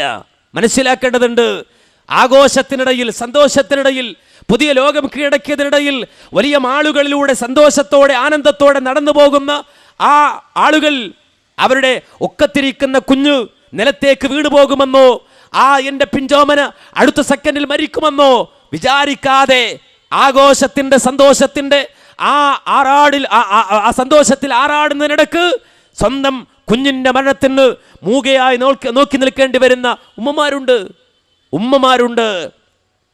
ജീവിതത്തിൻ്റെ ആ യൗവനത്തിലേക്ക് കടക്കുമ്പോൾ തന്നെ അതിൻ്റെ ആ സൗന്ദര്യം അനുഭവിക്കുന്നതിന് മുമ്പ് തന്നെ, അത് ആസ്വദിക്കുന്നതിന് മുമ്പ് തന്നെ മരണത്തിന് മുന്നിൽ തലകുറിച്ച് നിൽക്കേണ്ടി വരുന്ന ഒരുപാട് വ്യക്തിത്വങ്ങളുണ്ട്. ഞാൻ വിശദീകരിക്കേണ്ടതില്ലല്ലോ. ഈ പ്രതിഭാസം ലോകത്ത് മനുഷ്യൻ്റെ മുന്നിൽ ഉണ്ട് എങ്കിൽ ലോകത്ത് മനുഷ്യന് കിട്ടാവുന്ന ഏറ്റവും വലിയ പാഠവും ഏറ്റവും വലിയ പഠനവും ഏറ്റവും വലിയ ഉപദേശവും ആ മരണമായി കൊണ്ട് മരണത്തെ മനുഷ്യൻ മനസ്സിലാക്കുകയും ഉൾക്കൊള്ളുകയും ചെയ്യേണ്ടതുണ്ട്. അവിടെ നിന്നാണ് മനുഷ്യ ജീവിതത്തിൻ്റെ യാഥാർത്ഥ്യത്തെ പ്രവാചകന്മാർ ബോധ്യപ്പെടുത്തിയത്. അത് മനുഷ്യരെ ബോധ്യപ്പെടുത്തിക്കൊണ്ടാണ് പ്രവാചകന്മാർ മനുഷ്യരോട് അതേ മനുഷ്യ ജീവിതത്തെ സംബന്ധിച്ച് സംസാരിച്ചത്. ആ ഒരു യാഥാർത്ഥ്യമില്ല എങ്കിൽ, ആ ഒരു യാഥാർത്ഥ്യം ലോകത്ത് സംഭവിക്കുന്നില്ല എങ്കിൽ മന്യ സഹോദരങ്ങളെ ഒരിക്കലും വേദാന്തം കൊണ്ടോ വേദം കൊണ്ടോ അതുപോലെ തന്നെ പ്രവാചകന്മാരെ കൊണ്ടോ ഒരു കാര്യമില്ല. മരണം ഒരു വലിയ യാഥാർത്ഥ്യമാണ്, വലിയൊരു പ്രതിഭാസമാണ്. അതുകൊണ്ടാണ് വിശുദ്ധ ഖുർആൻ നിങ്ങൾ പരിശോധിച്ചാൽ വിശുദ്ധ ഖുർആനിൻ്റെ 1/3 ഭാഗം മരണത്തെക്കുറിച്ച് പറയാനാണ്. അത് ഖുർആനിൻ്റെ പരാമർശങ്ങൾ കണ്ടാൽ അത്ഭുതം തോന്നും. ലോകത്ത് ഏത് വകതിരിവുള്ള മനുഷ്യനും അറിയാവുന്ന സംഗതികൾ വിശുദ്ധ ഖുർആൻ ഇങ്ങനെ പറഞ്ഞുകൊണ്ടേയിരിക്കുന്നത് കാണാൻ സാധിക്കും. ഖുർആൻ പറയുന്നത് കുല്ലു മൻ അലൈഹാ ഫാൻ, എല്ലാം നശിക്കാനുള്ളതാണ്, എല്ലാത്തിനും നാശമുണ്ട്. അതിങ്ങനെ പറയാണ് വിശുദ്ധ ഖുർആൻ, ഓർമ്മിപ്പിക്കുകയാണ്.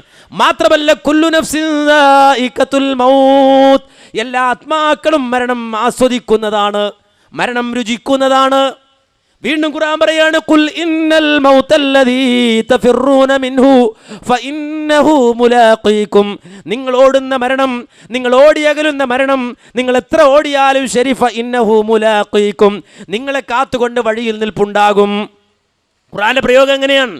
നിങ്ങൾ ഓടുന്ന മരണം. ആരും മരിക്കാൻ ആഗ്രഹിക്കുന്നില്ല, എല്ലാവരും ഓടുകയാണ് മരണത്തിൽ നിന്ന്, രക്ഷപ്പെടാനുള്ള തന്ത്രപ്പാടിലാണ്. പക്ഷേ എത്ര ഓടിയാലും ഫഇന്നഹു മുലാഖീകും, വഴിയിൽ നിങ്ങളെ കാത്ത് മരണമുണ്ടാകും.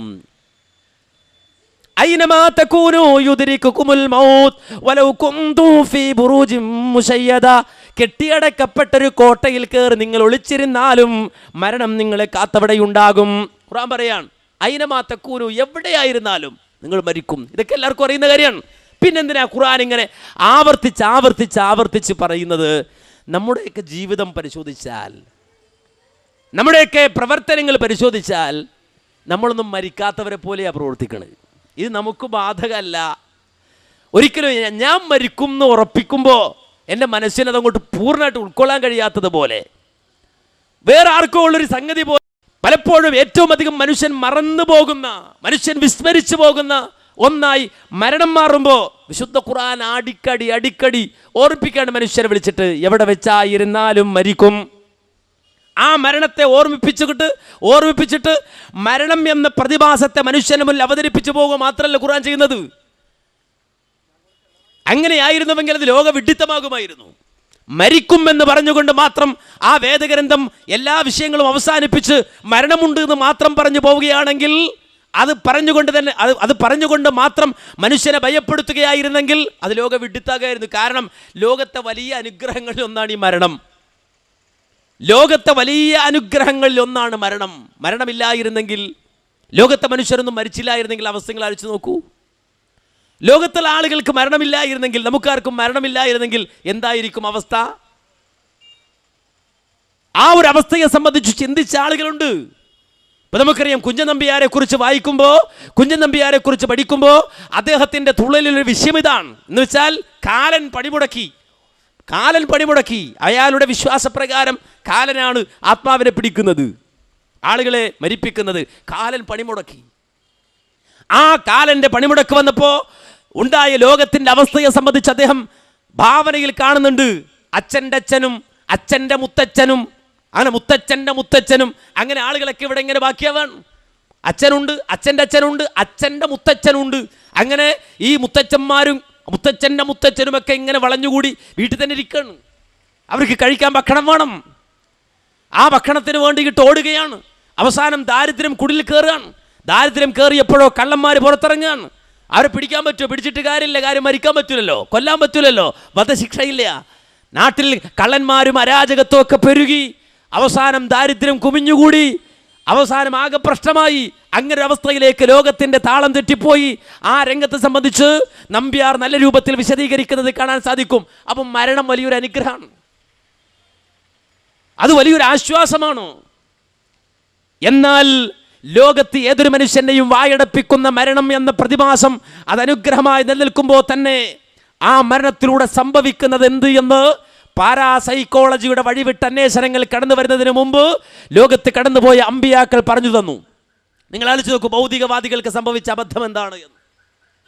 മതവേദ ഗ്രന്ഥങ്ങളെയും മതതത്വങ്ങളെയും മതചിന്തകളെയും പ്രവാചകന്മാരെയും മാറ്റിവെച്ചുകൊണ്ട് ഭൗതികമായ മാനദണ്ഡത്തിലും ഭൗതികമായ കാൽക്കുലേഷനിലും മാത്രം മനുഷ്യ ജീവിതത്തെ നോക്കിക്കണ്ടപ്പോൾ സ്വാഭാവികമായും പല ചോദ്യങ്ങൾക്കും ഉത്തരമില്ലാതെ വന്നപ്പോൾ അടിസ്ഥാനപരമായി മനുഷ്യന് കിട്ടേണ്ട ഉത്തരങ്ങൾക്കുള്ള ചോദ്യങ്ങളുമായി അവർ ഇറങ്ങിത്തിരിച്ചപ്പോൾ അതിൻ്റെ ഭാഗമായി കൊണ്ട് ഒരുപാട് പഠനങ്ങളെയും ഗവേഷണങ്ങളെയും ഭൗതികമായ ഒരുപാട് അന്വേഷണങ്ങളെയും അവർ തുറന്നു വെച്ചപ്പോൾ അവസാനം അവർക്ക് ചെന്നെത്തേണ്ടി വന്നത് എവിടെയാണ്? നമുക്കറിയാം, മരണം എന്ന പ്രതിഭാസത്തെക്കുറിച്ച് പഠിക്കാൻ, മരണത്തിലൂടെ എന്ത് സംഭവിക്കുന്നു എന്ന് പഠിക്കുവാൻ വേണ്ടി മനുഷ്യൻ തുറന്നു വെച്ച ഒരു മേഖല പാരാസൈക്കോളജി എന്ന പേരിൽ എന്താ സംഭവിച്ചത്?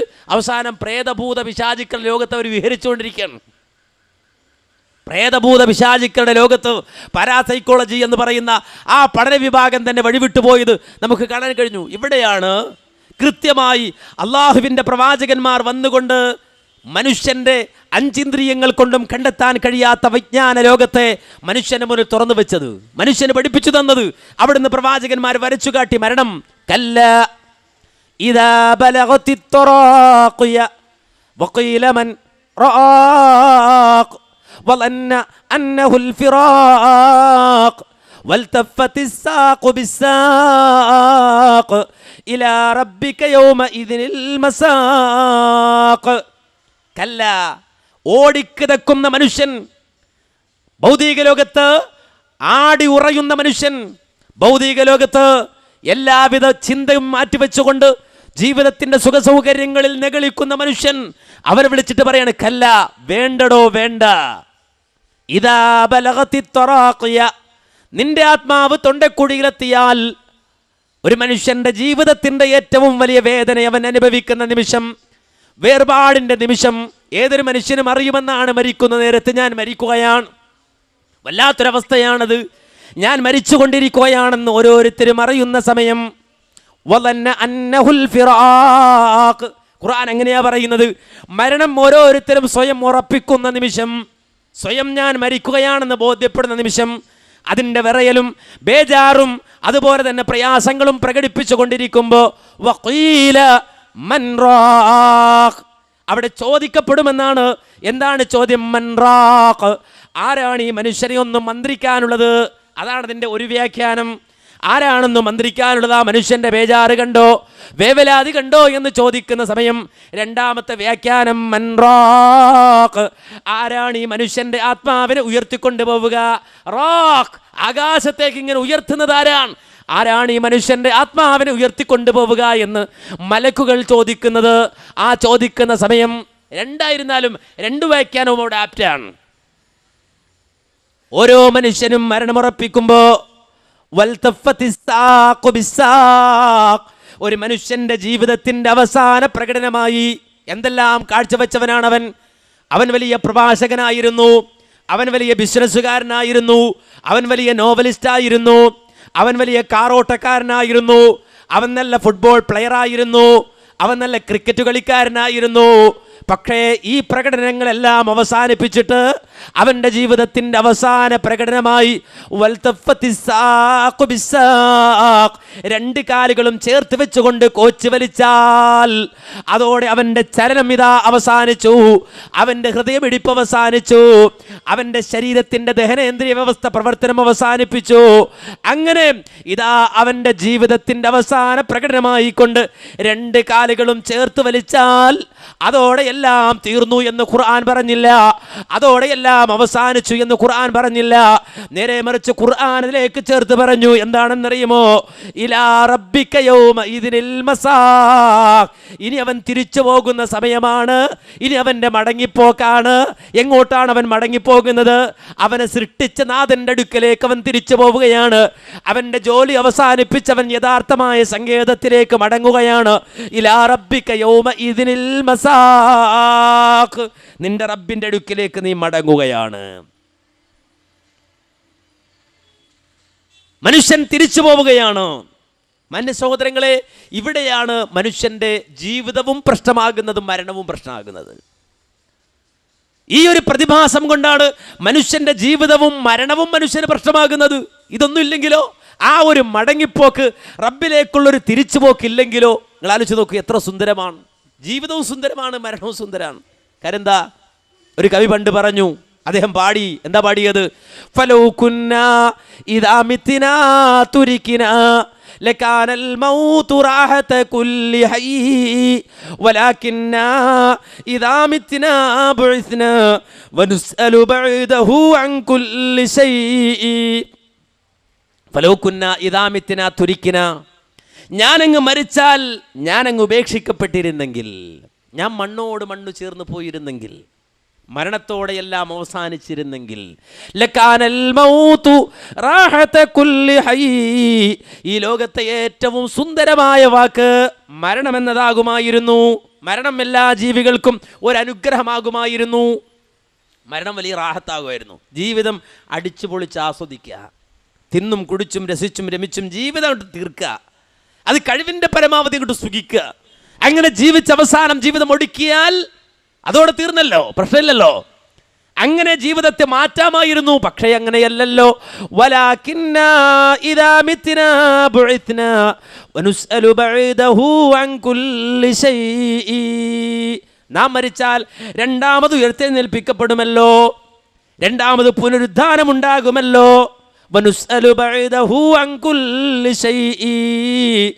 മാത്രമല്ല, അതിനുശേഷം മനുഷ്യ ജീവിതത്തിലെ സർവ്വകാര്യങ്ങളെ സംബന്ധിച്ചും അല്ലാഹുവിന്റെ മുന്നിൽ ചോദ്യമുണ്ടാകുമല്ലോ. അതുകൊണ്ടാണ് മനുഷ്യന്റെ ജീവിതം പ്രശ്നമായത്. അതുകൊണ്ടാണ് മനുഷ്യ ജീവിതത്തിൽ പ്രവാചകന്മാർക്ക് ഇടപെടേണ്ടി വന്നത്. അതുകൊണ്ടാണ് മനുഷ്യർക്ക് വേദഗ്രന്ഥം ആവശ്യമായി വന്നത്. അവന്റെ ജീവിതത്തെ കൃത്യമായി ക്രോഡീകരിക്കേണ്ടി വന്നത്, ക്രമീകരിക്കേണ്ടി വന്നത്. മനുഷ്യ ജീവിതത്തിൽ അരുതായ്മകൾ ഉണ്ടായത്, മനുഷ്യ ജീവിതത്തിൽ വിധിവിലക്കുകൾ ഉണ്ടായത്. ആ ഒരു ലോകം, ആ ഒരു സംവിധാനമുള്ളത് കൊണ്ടാണ്. ഇത് സരളമായ, വളരെ എളുപ്പമുള്ള, ബുദ്ധിപരമായ ഒരു സമർത്ഥനാണ് വിശുദ്ധ ഇസ്ലാം നടത്തുന്നത്. ബുദ്ധിപരമായ ഒരു ബുദ്ധിക്ക് തള്ളിക്കളയാൻ പറ്റില്ല. ചില ആളുകൾ പറയും, ഈ മനുഷ്യ ഇത് ബുദ്ധിക്ക് പറ്റുന്നതല്ല, ഇത് ബുദ്ധിക്ക് ഉൾക്കൊള്ളാൻ കഴിയുന്നതല്ല. ഇതേ ബുദ്ധിക്ക് ഉൾക്കൊള്ളാൻ കഴിയൂ, ഇതേ ബുദ്ധി കൊണ്ട് സമർത്ഥിക്കാൻ കഴിയൂ. അല്ലെങ്കിൽ നിങ്ങൾ ആലോചിച്ച് നോക്കൂ, ലോകത്ത് ഒരുപാട് തിന്മകൾ ചെയ്തു കൂട്ടിയ ആളുകൾ കഴിഞ്ഞു പോയിട്ടുണ്ട്. കോടിക്കണക്കിന് മനുഷ്യരെ കൊന്നൊടുക്കിയ ആളുകൾ. ആ കൊന്നൊടുക്കിയ മനുഷ്യർ കഴിഞ്ഞുപോയി. ആരാണ്, ഏത് കോടതിയാണ് അവരെ ശിക്ഷിക്കുക? ഏത് കോടതിക്കാണ് അവരെ ശിക്ഷിക്കാൻ കഴിയുക? മനുഷ്യരക്തം കൊണ്ട് കൈ കഴുകിയ ഏകഛത്രാധിപതികൾ ലോകത്ത് കടന്നുപോയി. ഈ ഏകഛത്രാധിപതികൾക്ക് ആ ശിക്ഷ നൽകാൻ ഏത് കോടതിക്കാണ് സാധിക്കുക? ജപ്പാന്റെ മണ്ണിൽ കൊണ്ടുവന്ന് അണുബോംബിട്ട ആളുകളുണ്ട്.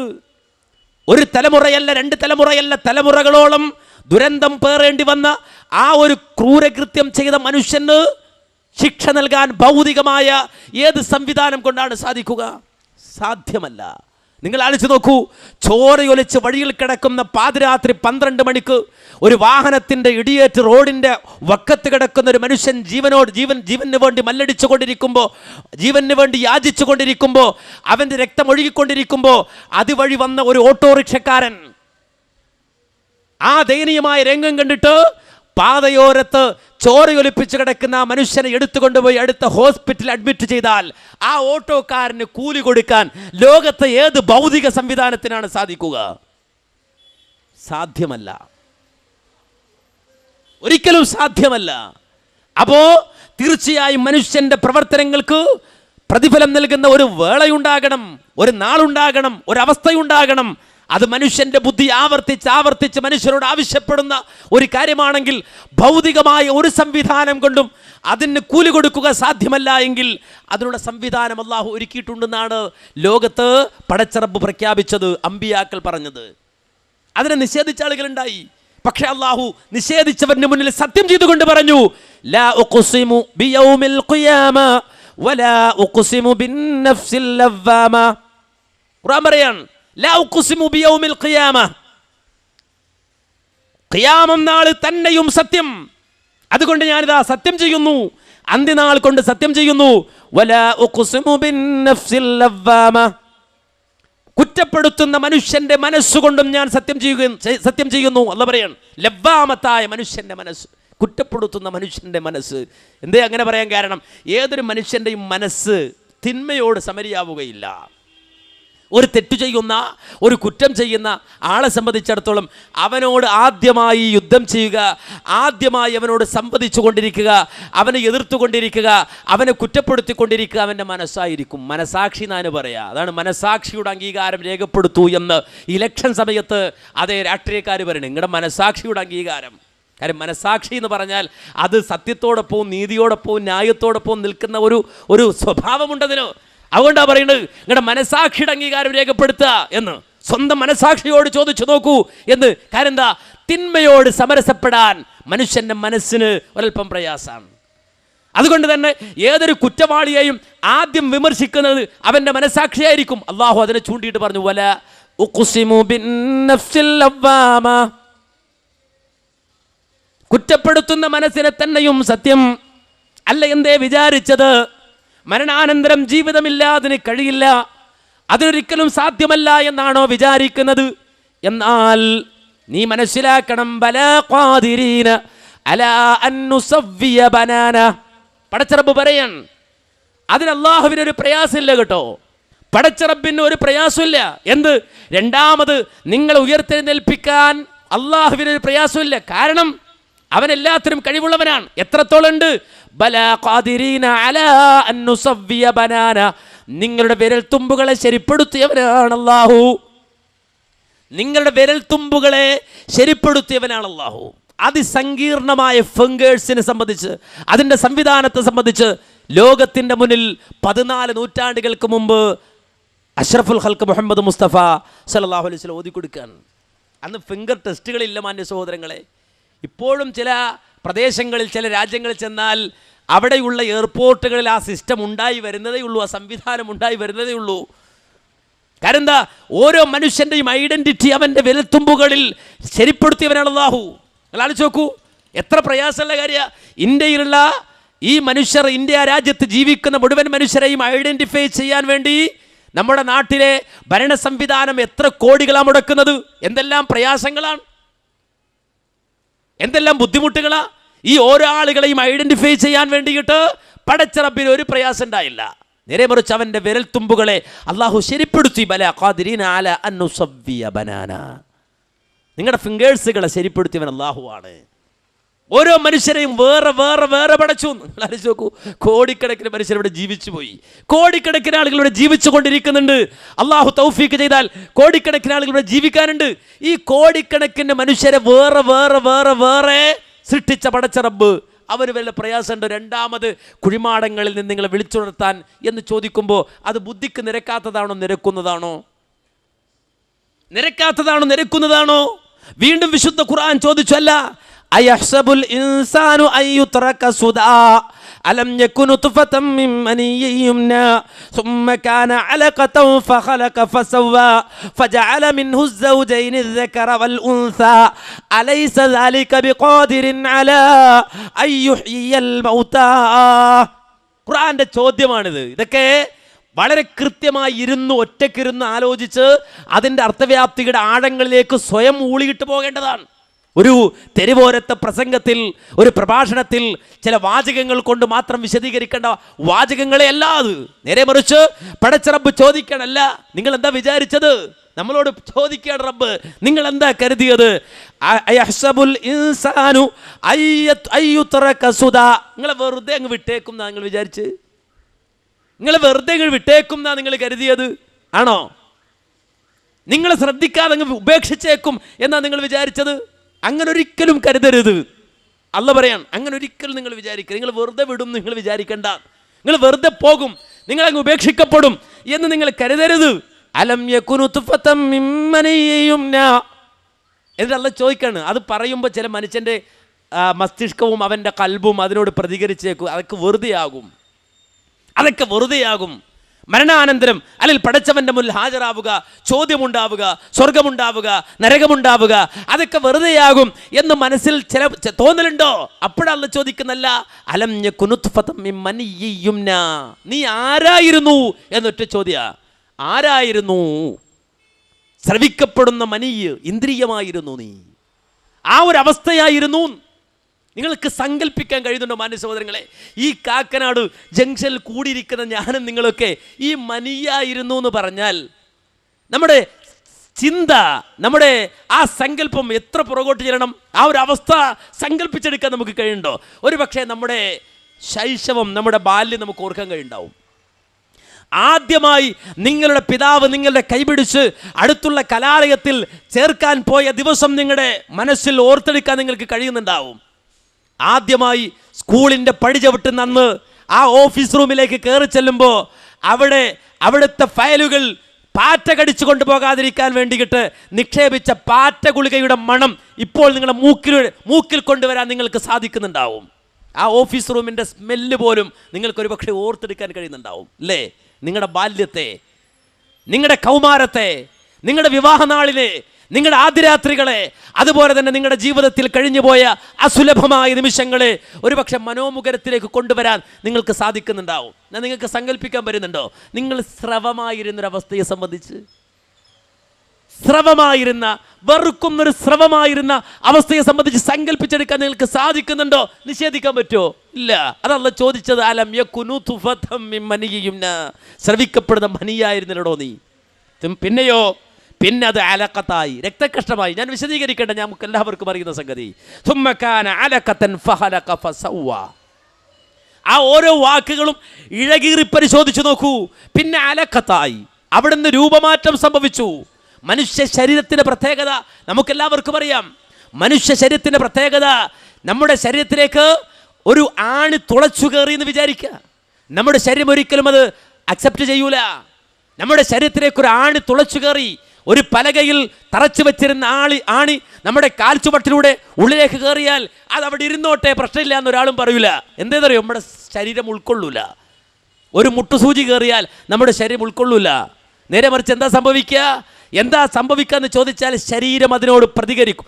അതിനെ പുറത്തു ചാടിക്കാതെ ശരീരം അടങ്ങൂല. കാരണം പുറത്തു നിന്നുള്ളത് അങ്ങോട്ട് കയറൂല ശരീരത്തിലേക്ക്. അതാണ് പ്രത്യേകത.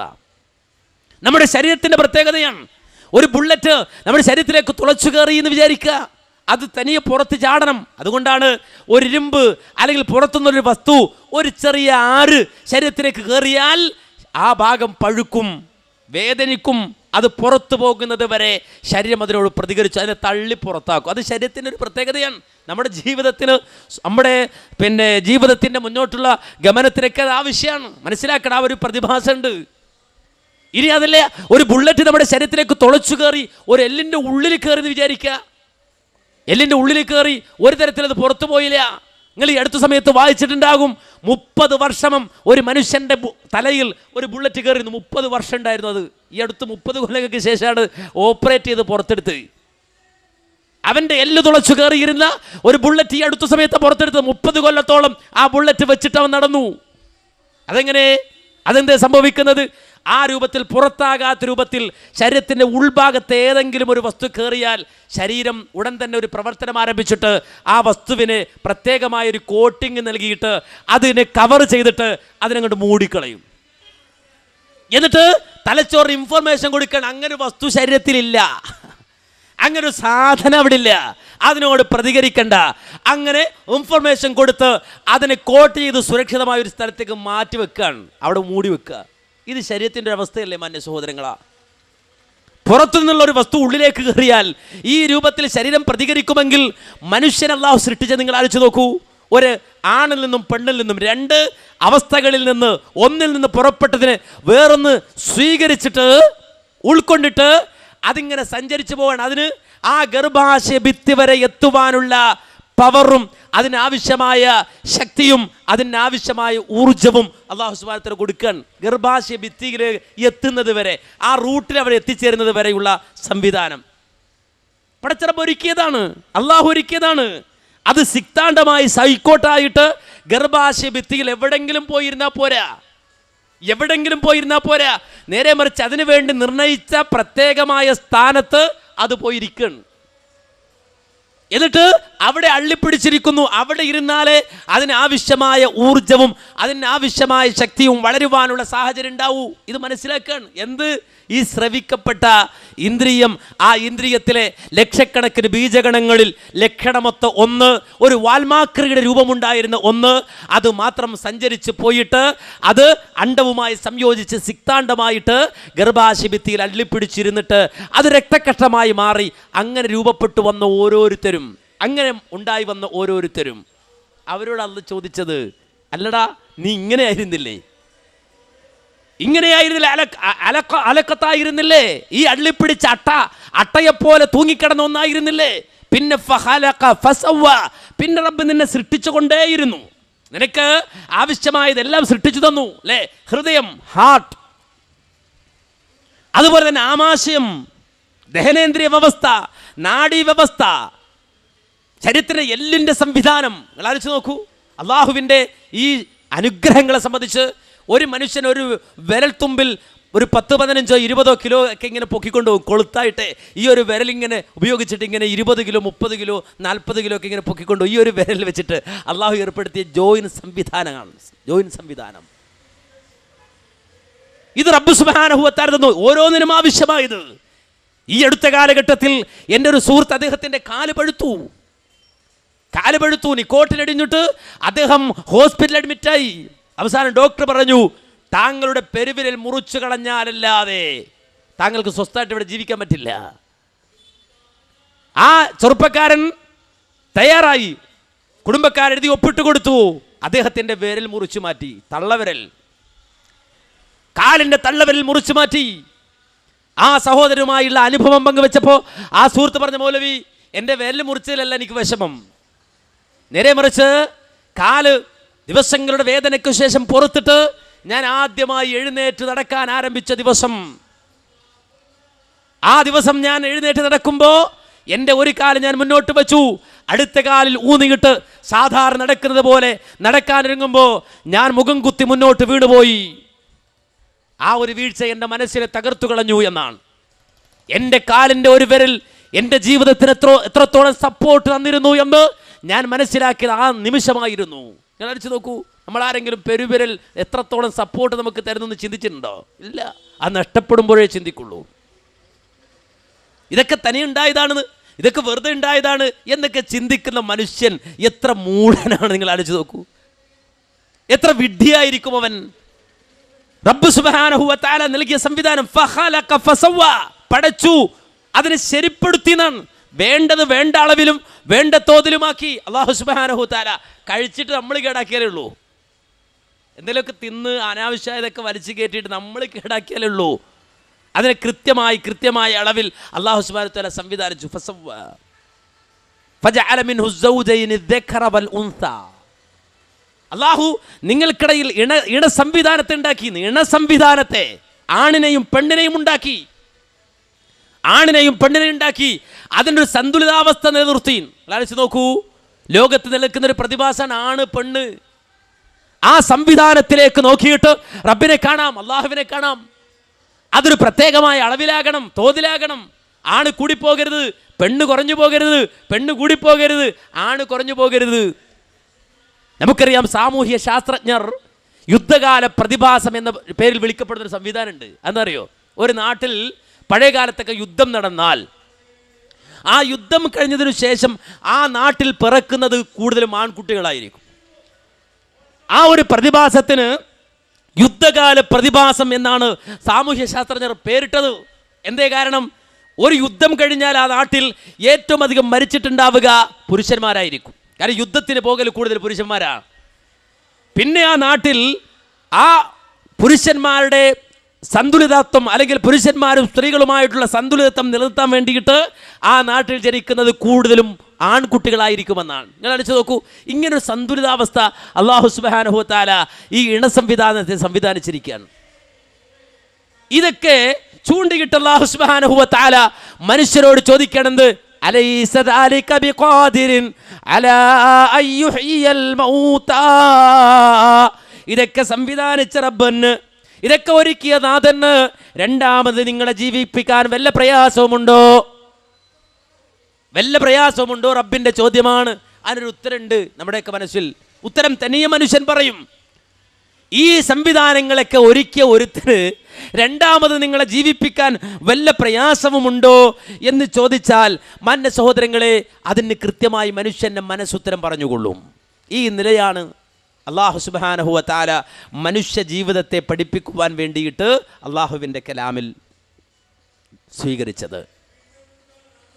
യഥാർത്ഥത്തിൽ ഈ ഒരു തത്വത്തിലേക്ക് മനുഷ്യൻ്റെ ചിന്തയെയും അവൻ്റെ ശ്രദ്ധയെയും ക്ഷണിച്ചുകൊണ്ട് വന്നിട്ടാണ് അല്ലാഹു സുബ്ഹാനഹു വ തആല അവൻ്റെ മതതത്വങ്ങളെ സംബന്ധിച്ച് പറയുന്നത്.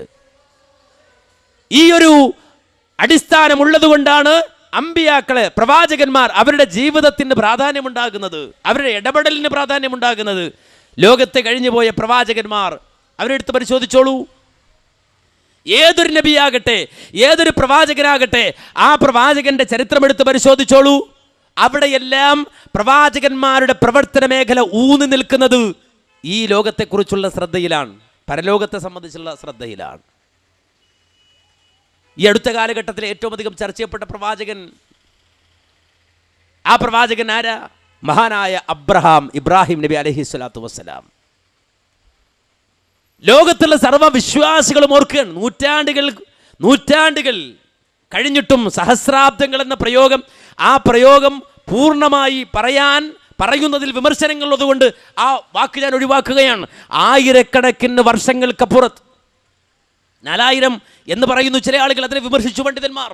4000-വുമല്ല, അതിനപ്പുറം വർഷങ്ങൾക്ക് അപ്പുറം ജനിച്ച ഒരു വ്യക്തിത്വം ഇബ്രാഹിം അലൈഹിസ്സലാത്തു വസ്സലാം. അദ്ദേഹത്തെ വിളിക്കുന്നത് അബുൽ അംബിയ എന്നാണ്. അബുൽ അംബിയ, അംബിയാക്കളുടെ പിതാവ് എന്നാണ്. ലോകം മുഴുവനും സ്മരിച്ചു അദ്ദേഹത്തെ, ലോകം മുഴുവനും ഓർത്തു അദ്ദേഹത്തെ. അദ്ദേഹത്തിൻ്റെ പാരമ്പര്യം അവകാശപ്പെട്ട് ലോകമതങ്ങൾ, യഹൂദ മതമാകട്ടെ, ക്രൈസ്തവ മതമാകട്ടെ, ഇവരെല്ലാവരും ആ അബ്രഹാം പ്രവാചകന്റെ, ഇബ്രാഹിം നബി അലൈഹിസ്സലാത്തു വസ്സലാമിൻ്റെ പാരമ്പര്യത്തെ ആഗ്രഹിക്കുകയും ഞങ്ങൾ ആ മാർഗത്തിലാണ് എന്ന് പ്രഖ്യാപിക്കുകയും ചെയ്തു.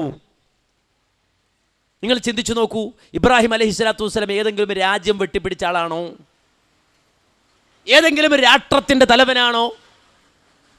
ഏതെങ്കിലും സാമ്രാജ്യം കീഴടക്കിയ ആളാണോ? ഏതെങ്കിലും ഒരു വലിയ സൈന്യത്തെ നയിച്ചു കൊണ്ടുപോയി വിപ്ലവം രചിച്ച ആളാണോ? ഇബ്രാഹിം നബി അലൈഹിസ്സലാത്തു വസ്സലാം ലോകത്ത് അറിയപ്പെട്ടൊരു കോടീശ്വരനാണോ? ഒരു ബിസിനസ്മാൻ ആണോ? അല്ല. ലോകത്ത് ഇബ്രാഹിം അലൈഹിസ്സലാത്തു വസ്സലാമിൻ്റെ പേരിൽ പറയാൻ ഒരു രാജ്യമില്ല, ഒരു രാഷ്ട്രമില്ല, ഒരു രാഷ്ട്രത്തിൻ്റെ ചെങ്കോലില്ല, അധികാരമില്ല. പക്ഷെ ലോകത്ത് പിൽക്കാലഘട്ടത്തിൽ വന്ന മതസമൂഹങ്ങൾ അദ്ദേഹത്തെ ആചാര്യനായി പ്രഖ്യാപിക്കാനും സ്വീകരിക്കുവാനും തയ്യാറായി. നിങ്ങൾ മനസ്സിലാക്കണം, ആ വിഷയത്തിൽ അസൂയ വെക്കുന്ന ഒരു അവസ്ഥ വരെ ഉണ്ടായി.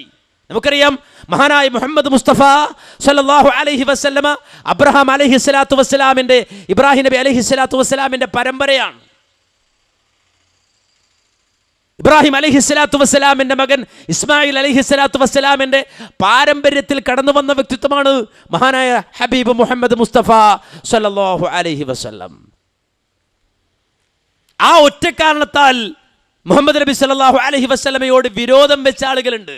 പ്രവാചകന്മാരെ സംബന്ധിച്ച് പറയുമ്പോഴും പഠിക്കുമ്പോഴും വളരെ കൃത്യമായി മനസ്സിലാക്കേണ്ട ഒരു കാര്യമാണത്. വിശുദ്ധ ഖുർആനിൽ അല്ലാഹു സുബ്ഹാനഹു വ തആല വിശ്വാസികളെ സംബന്ധിച്ച് പറഞ്ഞു പഠിപ്പിച്ചു. എന്ത്? ആമനർ റസൂലു ബിമാ ഉൻസില ഇലൈഹി മിർ റബ്ബിഹി വൽ മുഅ്മിനൂൻ കുല്ലുൻ ആമന ബില്ലാഹി വ മലായികതിഹി വ കുതുബിഹി വ റുസുലിഹി ലാ നുഫർരിഖു ബൈന അഹദിൻ മിർ റുസുലിഹി. അതാ പറയാൻ. എന്താ പറഞ്ഞത്? ആമനർ റസൂൽ, അല്ലാഹുവിന്റെ റസൂൽ വിശ്വസിച്ചു. ഏതിൽ വിശ്വസിച്ചു? ബിമാ ഉൻസില ഇലൈഹി മിർ റബ്ബിഹി, അല്ലാഹു ആ പ്രവാചകൻ അവതരിപ്പിച്ചു കൊടുത്ത ദിവ്യ സന്ദേശത്തിൽ വിശ്വസിച്ച ഒന്നാമത്തെയാൾ റസൂലാണ്. വൽ മുഅ്മിനൂൻ, പിന്നെ വിശ്വാസികൾ എല്ലാവരും അതേ ആശയത്തിൽ വിശ്വസിച്ചിരിക്കുന്നു, അല്ലാഹു അവതരിപ്പിച്ചതിൽ വിശ്വസിച്ചിരിക്കുന്നു.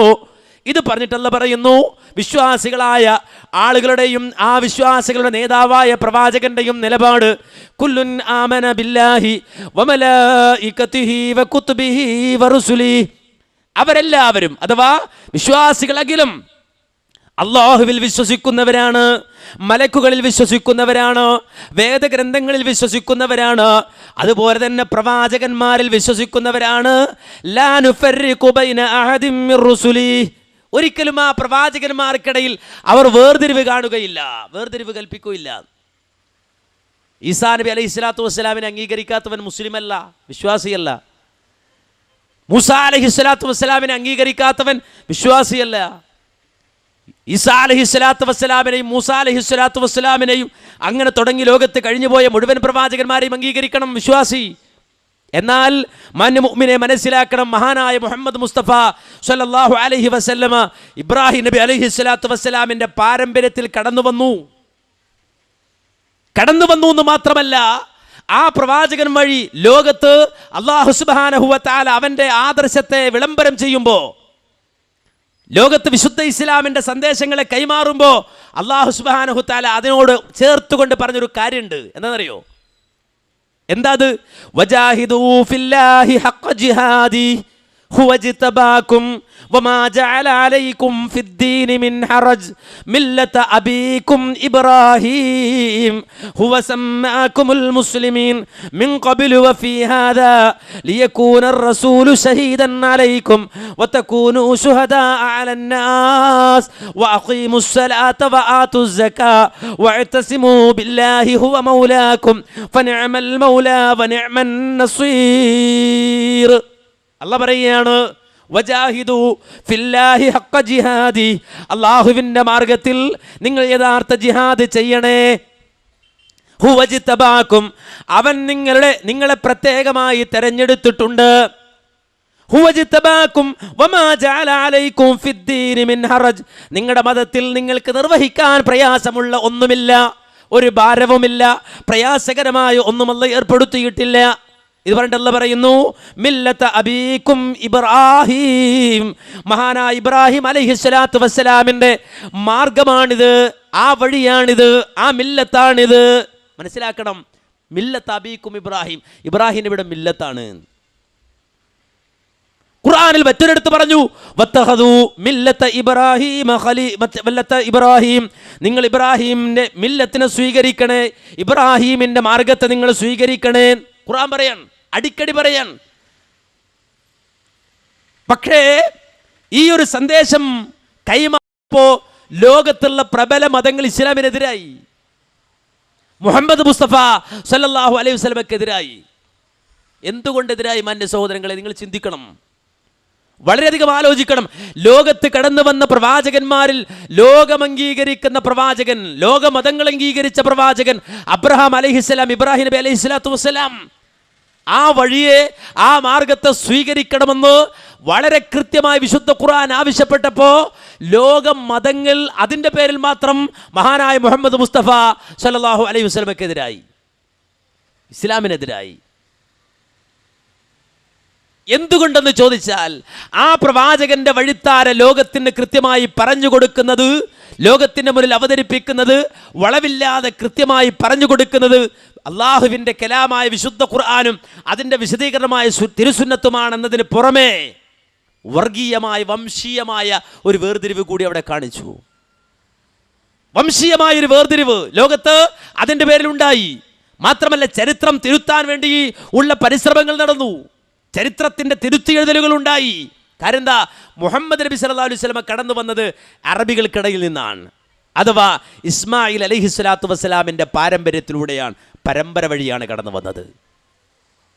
ലോകത്ത് അതുവരെ പ്രവാചകന്മാർ കടന്നു വന്ന ഇസ്ഹാഖിയ പരമ്പരയിലൂടെയല്ല മുഹമ്മദ് നബി സല്ലല്ലാഹു അലൈഹി വസല്ലം കടന്നു വന്നത് ഇസ്മായിലിയ പരമ്പരയിലൂടെയാണ് എന്ന് കണ്ടപ്പോൾ ചരിത്രത്തിൻ്റെ താളുകളിൽ തിരുത്തലുകൾ നടത്തിപ്പോലും പ്രവാചകനെതിരെയുള്ള കരുനീക്കങ്ങൾ നടന്നത് വളരെ കൃത്യമായി ഞാൻ നിങ്ങൾ മനസ്സിലാക്കേണ്ടതുണ്ട്.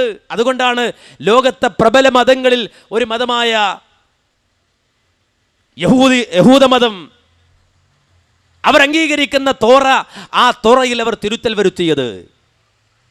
മാത്രമല്ല പിന്നീട് കടന്നു വന്ന മഹാനായ ഈസാ അലൈഹിസ്സലാത്തു വസ്സലാമിൻ്റെ വേദഗ്രന്ഥമായി അദ്ദേഹത്തിലൂടെ കൈമാറ്റം ചെയ്യപ്പെട്ട വേദഗ്രന്ഥമായി പഠിപ്പിക്കപ്പെടുന്ന ഇഞ്ചീൽ, ആ ഇഞ്ചീലിൽ പിന്നീട് തോറയെ അനുഗമിച്ചുകൊണ്ട് തോറയെ കൂടി ഇഞ്ചീലിനോട് ചേർത്തിട്ട് പഴയ നിയമമാക്കി അതിനെ അവതരിപ്പിക്കുമ്പോൾ അതിൽ പോലും തിരുത്തലുകൾ വരുത്താനും അതിനെ ഫോളോ ചെയ്യാനും ഒരു പ്രബല മതസമൂഹം തയ്യാറായത് നിങ്ങൾ മനസ്സിലാക്കേണ്ടതുണ്ട്. ഇസ്മായിൽ അലൈഹിസ്സലാത്തു വസ്സലാമിൻ്റെ ചരിത്രത്തിൽ, ഇസ്ഹാഖ് അലൈഹിസ്സലാത്തു വസ്സലാമിൻ്റെ ചരിത്രത്തിൽ, ഇവർ രണ്ടുപേരുടെയും മാതാക്കളായ ഹാജറിൻ്റെയും അതുപോലെ തന്നെ സാറ അലൈഹിമസ്സലാത്തു വസ്സലാം, ആ രണ്ട് മഹദികളുടെ ചരിത്രത്തിൽ, ഇബ്രാഹിം നബി അലൈഹിസ്സലാത്തു വസ്സലാമിൻ്റെ ചരിത്രത്തിൽ ഒക്കെ തിരുത്തലുകൾ വരുത്താൻ വരെ ലോകത്തെ പ്രബല ശക്തികൾ തയ്യാറായി. എന്തേ കാരണം എന്നറിയോ? അബുൽ അംബിയ ഇബ്രാഹിം അലൈഹിസ്സലാത്തു വസ്സലാമിൻ്റെ വഴിയെ നിങ്ങൾ സ്വീകരിക്കണം എന്ന് പറഞ്ഞു. ഞങ്ങൾ ആ മാർഗത്തിലാണെന്ന് മുഹമ്മദ് നബി സല്ലല്ലാഹു അലൈഹി വസല്ലം പ്രഖ്യാപിച്ചു. അത് അംഗീകരിക്കാൻ ലോകസമൂഹം മനസ്സ് കാണിച്ചില്ല എന്ന് മാത്രമല്ല, അതിനോട് വിരോധം വെച്ചു. എത്രത്തോളം അത്ഭുതകരമാണ്. ഇബ്രാഹിം അലൈഹിസ്സലാത്തു വസ്സലാമിൻ്റെ ജീവിതം, ആ പ്രവാചകന്റെ ജീവിതം, ആ ജീവിതം പരിശോധിച്ചാൽ കൃത്യമായി നമുക്ക് കാണാൻ കഴിയും. എങ്ങനെയാണ് ജീവിതത്തിൻ്റെ സമർപ്പണം? ജീവിതം ആർക്ക് വേണ്ടിയാണ്, എന്തിനു വേണ്ടിയാണ് അല്ലാഹു തന്നത് എന്നത് ലോകത്ത് ഏതൊരു സാധാരണക്കാരനും മനസ്സിലാകാൻ കഴിയുന്ന രൂപത്തിൽ ക്രമീകരിക്കപ്പെട്ടു. മഹാനായ പ്രവാചകൻ ഇബ്രാഹിം അലൈഹിസ്സലാത്തു വസ്സലാമിൻ്റെ ജീവിതം, അദ്ദേഹത്തിൻ്റെ ഇടപെടലുകൾ, അദ്ദേഹത്തിൻ്റെ സംസാരത്തിൻ്റെ ആധികാരികത, ഇതൊക്കെ ഖുർആൻ പറയുന്നുണ്ട്, ഖുർആൻ പഠിപ്പിക്കുന്നുണ്ട്. സ്വന്തം പിതാവിനെ വിളിച്ചു അദ്ദേഹം, ആസറിനെ വിളിച്ചുകൊണ്ട് അദ്ദേഹം ചോദിച്ചു വളരെയധികം ശക്തിമത്തായ ഒരു ചോദ്യം. എന്തായിരുന്നു ആ ചോദ്യം? ഒരു ഇടിവാള് പോലെ ഇബ്രാഹിം അലൈഹിസ്സലാത്തു വസ്സലാമിൻ്റെ ഉപ്പയുടെ മനോമുഖരത്തിൽ ആഞ്ഞു പതിച്ച ചോദ്യം, യാ അബതി ലിമ തഅബുദു മാ ലാ യസ്മഉ വലാ യുബ്സിറു വലാ യുഗ്നി അൻക ശൈആ. ഉപ്പ, നിങ്ങൾ എന്തിനെയാണ് ആരാധിക്കുന്നത്? എന്തിനെയാണ് നിങ്ങൾ പൂജിക്കുന്നത്? മാലാ യസ്മഉ വലാ യുബ്സിറു വലാ യുഗ്നി അൻക ശൈആ. കേൾക്കാത്ത, കാണാത്ത, ഒരു ഉപകാരവും ചെയ്യാത്തവയാണോ നിങ്ങൾ ആരാധിക്കുന്നത്? സാധാരണ ആളുകൾ ഇടപെടാൻ മടിക്കുന്നൊരു മേഖല, നമ്മളെല്ലാവരും സ്വന്തമായി ആശ്വാസം കണ്ടെത്തിയ മേഖല. നിന്റെ വിശ്വാസം നിന്നെ രക്ഷിക്കട്ടെ. തൽക്കാലം തടിസലാമത്താക്കാൻ നമ്മൾ പറഞ്ഞൊരു വാചക, നിന്റെ വിശ്വാസം നിന്നെ രക്ഷിക്കട്ടെ എന്നാ. നിങ്ങൾ ആലോചിച്ച് നോക്കൂ, പൊട്ടക്കിണറ്റിലേക്ക് നടന്നു പോകുന്ന ഒരു അന്ധൻ, 1.5 കിലോമീറ്റർ അദ്ദേഹം നടന്നാൽ ചെന്ന് വീഴുന്നത് പൊട്ടക്കിണറ്റിലേക്കാണ്. കണ്ണ് കാണുന്ന ഒരുത്തൻ അവിടെ പോയി നിൽക്കാൻ അന്ധനോട് പറയാ, അന്താ നീ നേരെ നടന്ന് നീങ്ങിയാൽ, ഇങ്ങനെ പോയാൽ നീ വീഴുന്നത് പൊട്ടക്കിണറ്റിലായിരിക്കും. അയാൾ പറയില്ല, ഞാൻ മുമ്പേ ഇതിൽ പോയ ആളാ, എൻ്റെ വല്യാപ്പ ഇങ്ങനെ തന്നെ പോയിരുന്നത്, ഞാൻ ഈ വഴിക്ക് പോകുള്ളൂ എന്നയാൾ പറയാണ്. അയാൾ കണ്ണുള്ള ആൾ ഒന്നുകൂടി പോയി നോക്കി, ഇയാൾ പോണ പൊട്ടക്കിണറ്റിലേക്ക് തന്നെയാണോ? അയാൾ ഉറപ്പിച്ചിട്ട് തിരിച്ചു പറയല്ല, ഞാൻ കണ്ണ് കാണുന്ന ആളാ, എനിക്ക് മനസ്സിലായി വഴി, നിങ്ങൾ പോയാൽ നേരെ പോയി വീണ പൊട്ടക്കിണറ്റിലേക്ക്. അയാൾ പിന്നെയും പറഞ്ഞു, പായ എൻ്റെ വല്യാപ്പ ഇതിലെ നടന്നിട്ടുണ്ട്, എൻ്റെ ബാപ്പ ഇതിലെ നടന്നിട്ടുണ്ട്, ഞാനും ഈ വഴിക്ക് തന്നെയാണ്. അയാൾ അവസാനം ഈ കണ്ണുള്ള ആൾ പറയാം, എൻ്റെ വിശ്വാസം എന്നെ രക്ഷിക്കട്ടെ എന്ന് പറഞ്ഞാൽ ഇയാൾ രക്ഷപ്പെടുവോ? ഈ അന്ധൻ രക്ഷപ്പെടുവോ? ഇല്ലല്ലോ, രക്ഷപ്പെടൂലല്ലോ. അപ്പോൾ ലോകത്ത് മനുഷ്യർ കൈവെക്കാൻ മടിച്ചൊരു മേഖലയാണ് മറ്റൊരുത്തൻ്റെ വിശ്വാസത്തിൽ കൈവെക്കരുത് എന്നാ. യഥാർത്ഥത്തിൽ ഏറ്റവും അധികം നന്നാക്കേണ്ടത് വിശ്വാസമല്ലോ വിളക്ക് മനുഷ്യന്. മലയാളത്തിൽ കവി പറഞ്ഞ വളരെ അർത്ഥവത്തായ ഒരു വാചകമാണ്, വിശ്വാസമല്ലോ വിളക്ക് മനുഷ്യന്. മനുഷ്യൻ്റെ വിളക്കാണ് വിശ്വാസം. ആ വിളക്ക് കേടുവന്നാൽ പിന്നീട് മനുഷ്യനെ സംബന്ധിച്ചിടത്തോളം വെളിച്ചമില്ല. ആ വിശ്വാസം കൃത്യമാകേണ്ടിടത്ത് വിശ്വാസത്തെ കൃത്യമാക്കി വെക്കണം. അവിടെയാണ് ഇബ്രാഹിം അലൈഹിസ്സലാം കൈവച്ചത്. സ്വന്തം ഉപ്പയോട് ചോദിച്ചത്, എന്തിനെയാണ് നിങ്ങൾ ആരാധിക്കുന്നത്, എന്തിനെയാണ് നിങ്ങൾ പൂജിക്കുന്നത്? അള്ളാഹുവിൻ്റെ ശിക്ഷയെ ഞാൻ ഭയപ്പെടുന്നുണ്ട് നിങ്ങളുടെ കാര്യത്തിൽ. ഉപ്പക്കത് അങ്ങനെ തന്നെ ഉൾക്കൊള്ളാൻ കഴിഞ്ഞില്ല. ഉപ്പ എതിരായി. അത് അദ്ദേഹത്തിൻ്റെ സ്വാതന്ത്ര്യമാണ്. പറയലോ ഇബ്രാഹിം അലൈഹി സ്വലാത്തു വസ്സലാമിൻ്റെ സ്വാതന്ത്ര്യമാണ്. ഇബ്രാഹിം അലൈഹി സ്വലാമ തുറന്നു പറഞ്ഞു. ഇത് നോക്ക്, അദ്ദേഹം ഇറങ്ങി, അദ്ദേഹത്തിൻ്റെ ഗോതയിൽ, അദ്ദേഹത്തിൻ്റെ മാർഗത്തിൽ അദ്ദേഹം ഇറങ്ങി. പിന്നെ നോക്കുമ്പോഴോ വേറൊരു സമൂഹമാണ്. അവരുടെ ആരാധ്യ വസ്തു മാറി. ഓരോ സമൂഹത്തിനും അവരുടെ മനസ്സിൽ തോന്നുന്ന ഖുർആൻ പറഞ്ഞല്ലോ, ഖുർആൻ പഠിപ്പിച്ചല്ലോ. എന്ത്? ഇത്തഖദു, അവർ സ്വീകരിച്ചു. എന്തിനെ സ്വീകരിച്ചു? അവരുടെ ഹവയെ സ്വീകരിച്ചു. എന്തായി സ്വീകരിച്ചു? അവരുടെ ഇലാഹായി സ്വീകരിച്ചു. എങ്ങനെ? അവരുടെ ഹവ അവരോട് പറഞ്ഞതിനെ, അല്ലെങ്കിൽ അവരുടെ ഇഷ്ടം അവരോട് പറഞ്ഞതിനെ അവർ ആരാധ്യരായി സ്വീകരിച്ചു എന്ന് ഖുർആൻ പറഞ്ഞില്ലേ? ഇതുപോലെ ഓരോരുത്തരുടെ ഇഷ്ടങ്ങളും അവരുടെ തോന്നലുകളും അവരോട് പറഞ്ഞതിനെ, അവരോട് ബോധ്യപ്പെടുത്തിയതിന് ഇലാഹായി സ്വീകരിച്ച ആളുകൾ ലോകത്തുണ്ടായ കൂട്ടത്തിൽ സൂര്യചന്ദ്ര നക്ഷത്രാദികൾ ആരാധിക്കുന്ന മനുഷ്യരുണ്ടായി.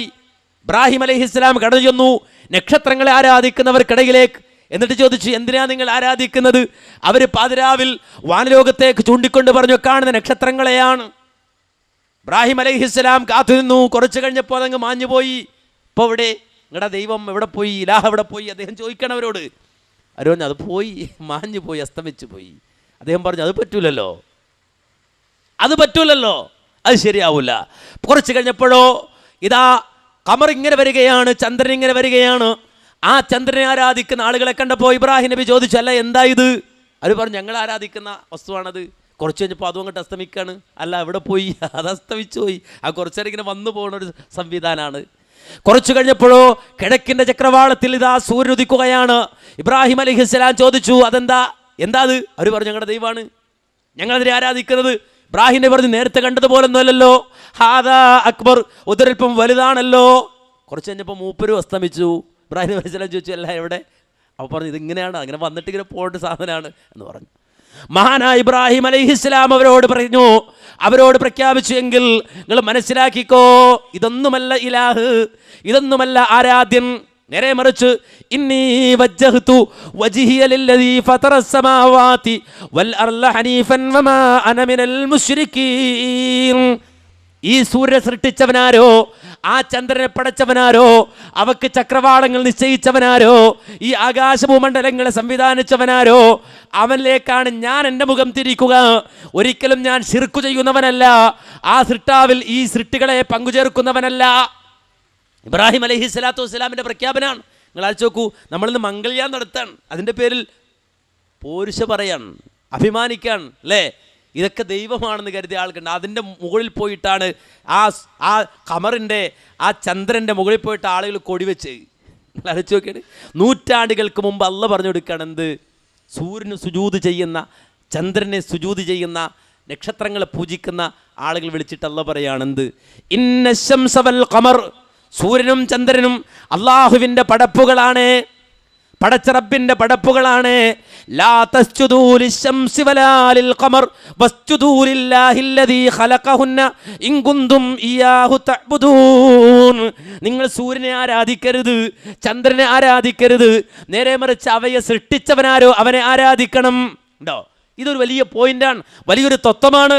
ആ തത്വത്തിലേക്ക് അള്ളാഹുവിൻ്റെ പ്രവാചകന്മാർ ജനങ്ങളെ വിളിച്ചുകൊണ്ട് വരികയാണ്. അബുൽ അംബിയ ഇബ്രാഹിം അലൈഹിസ്സലാമും ആ വഴിക്കാണ് വിളിക്കണേ.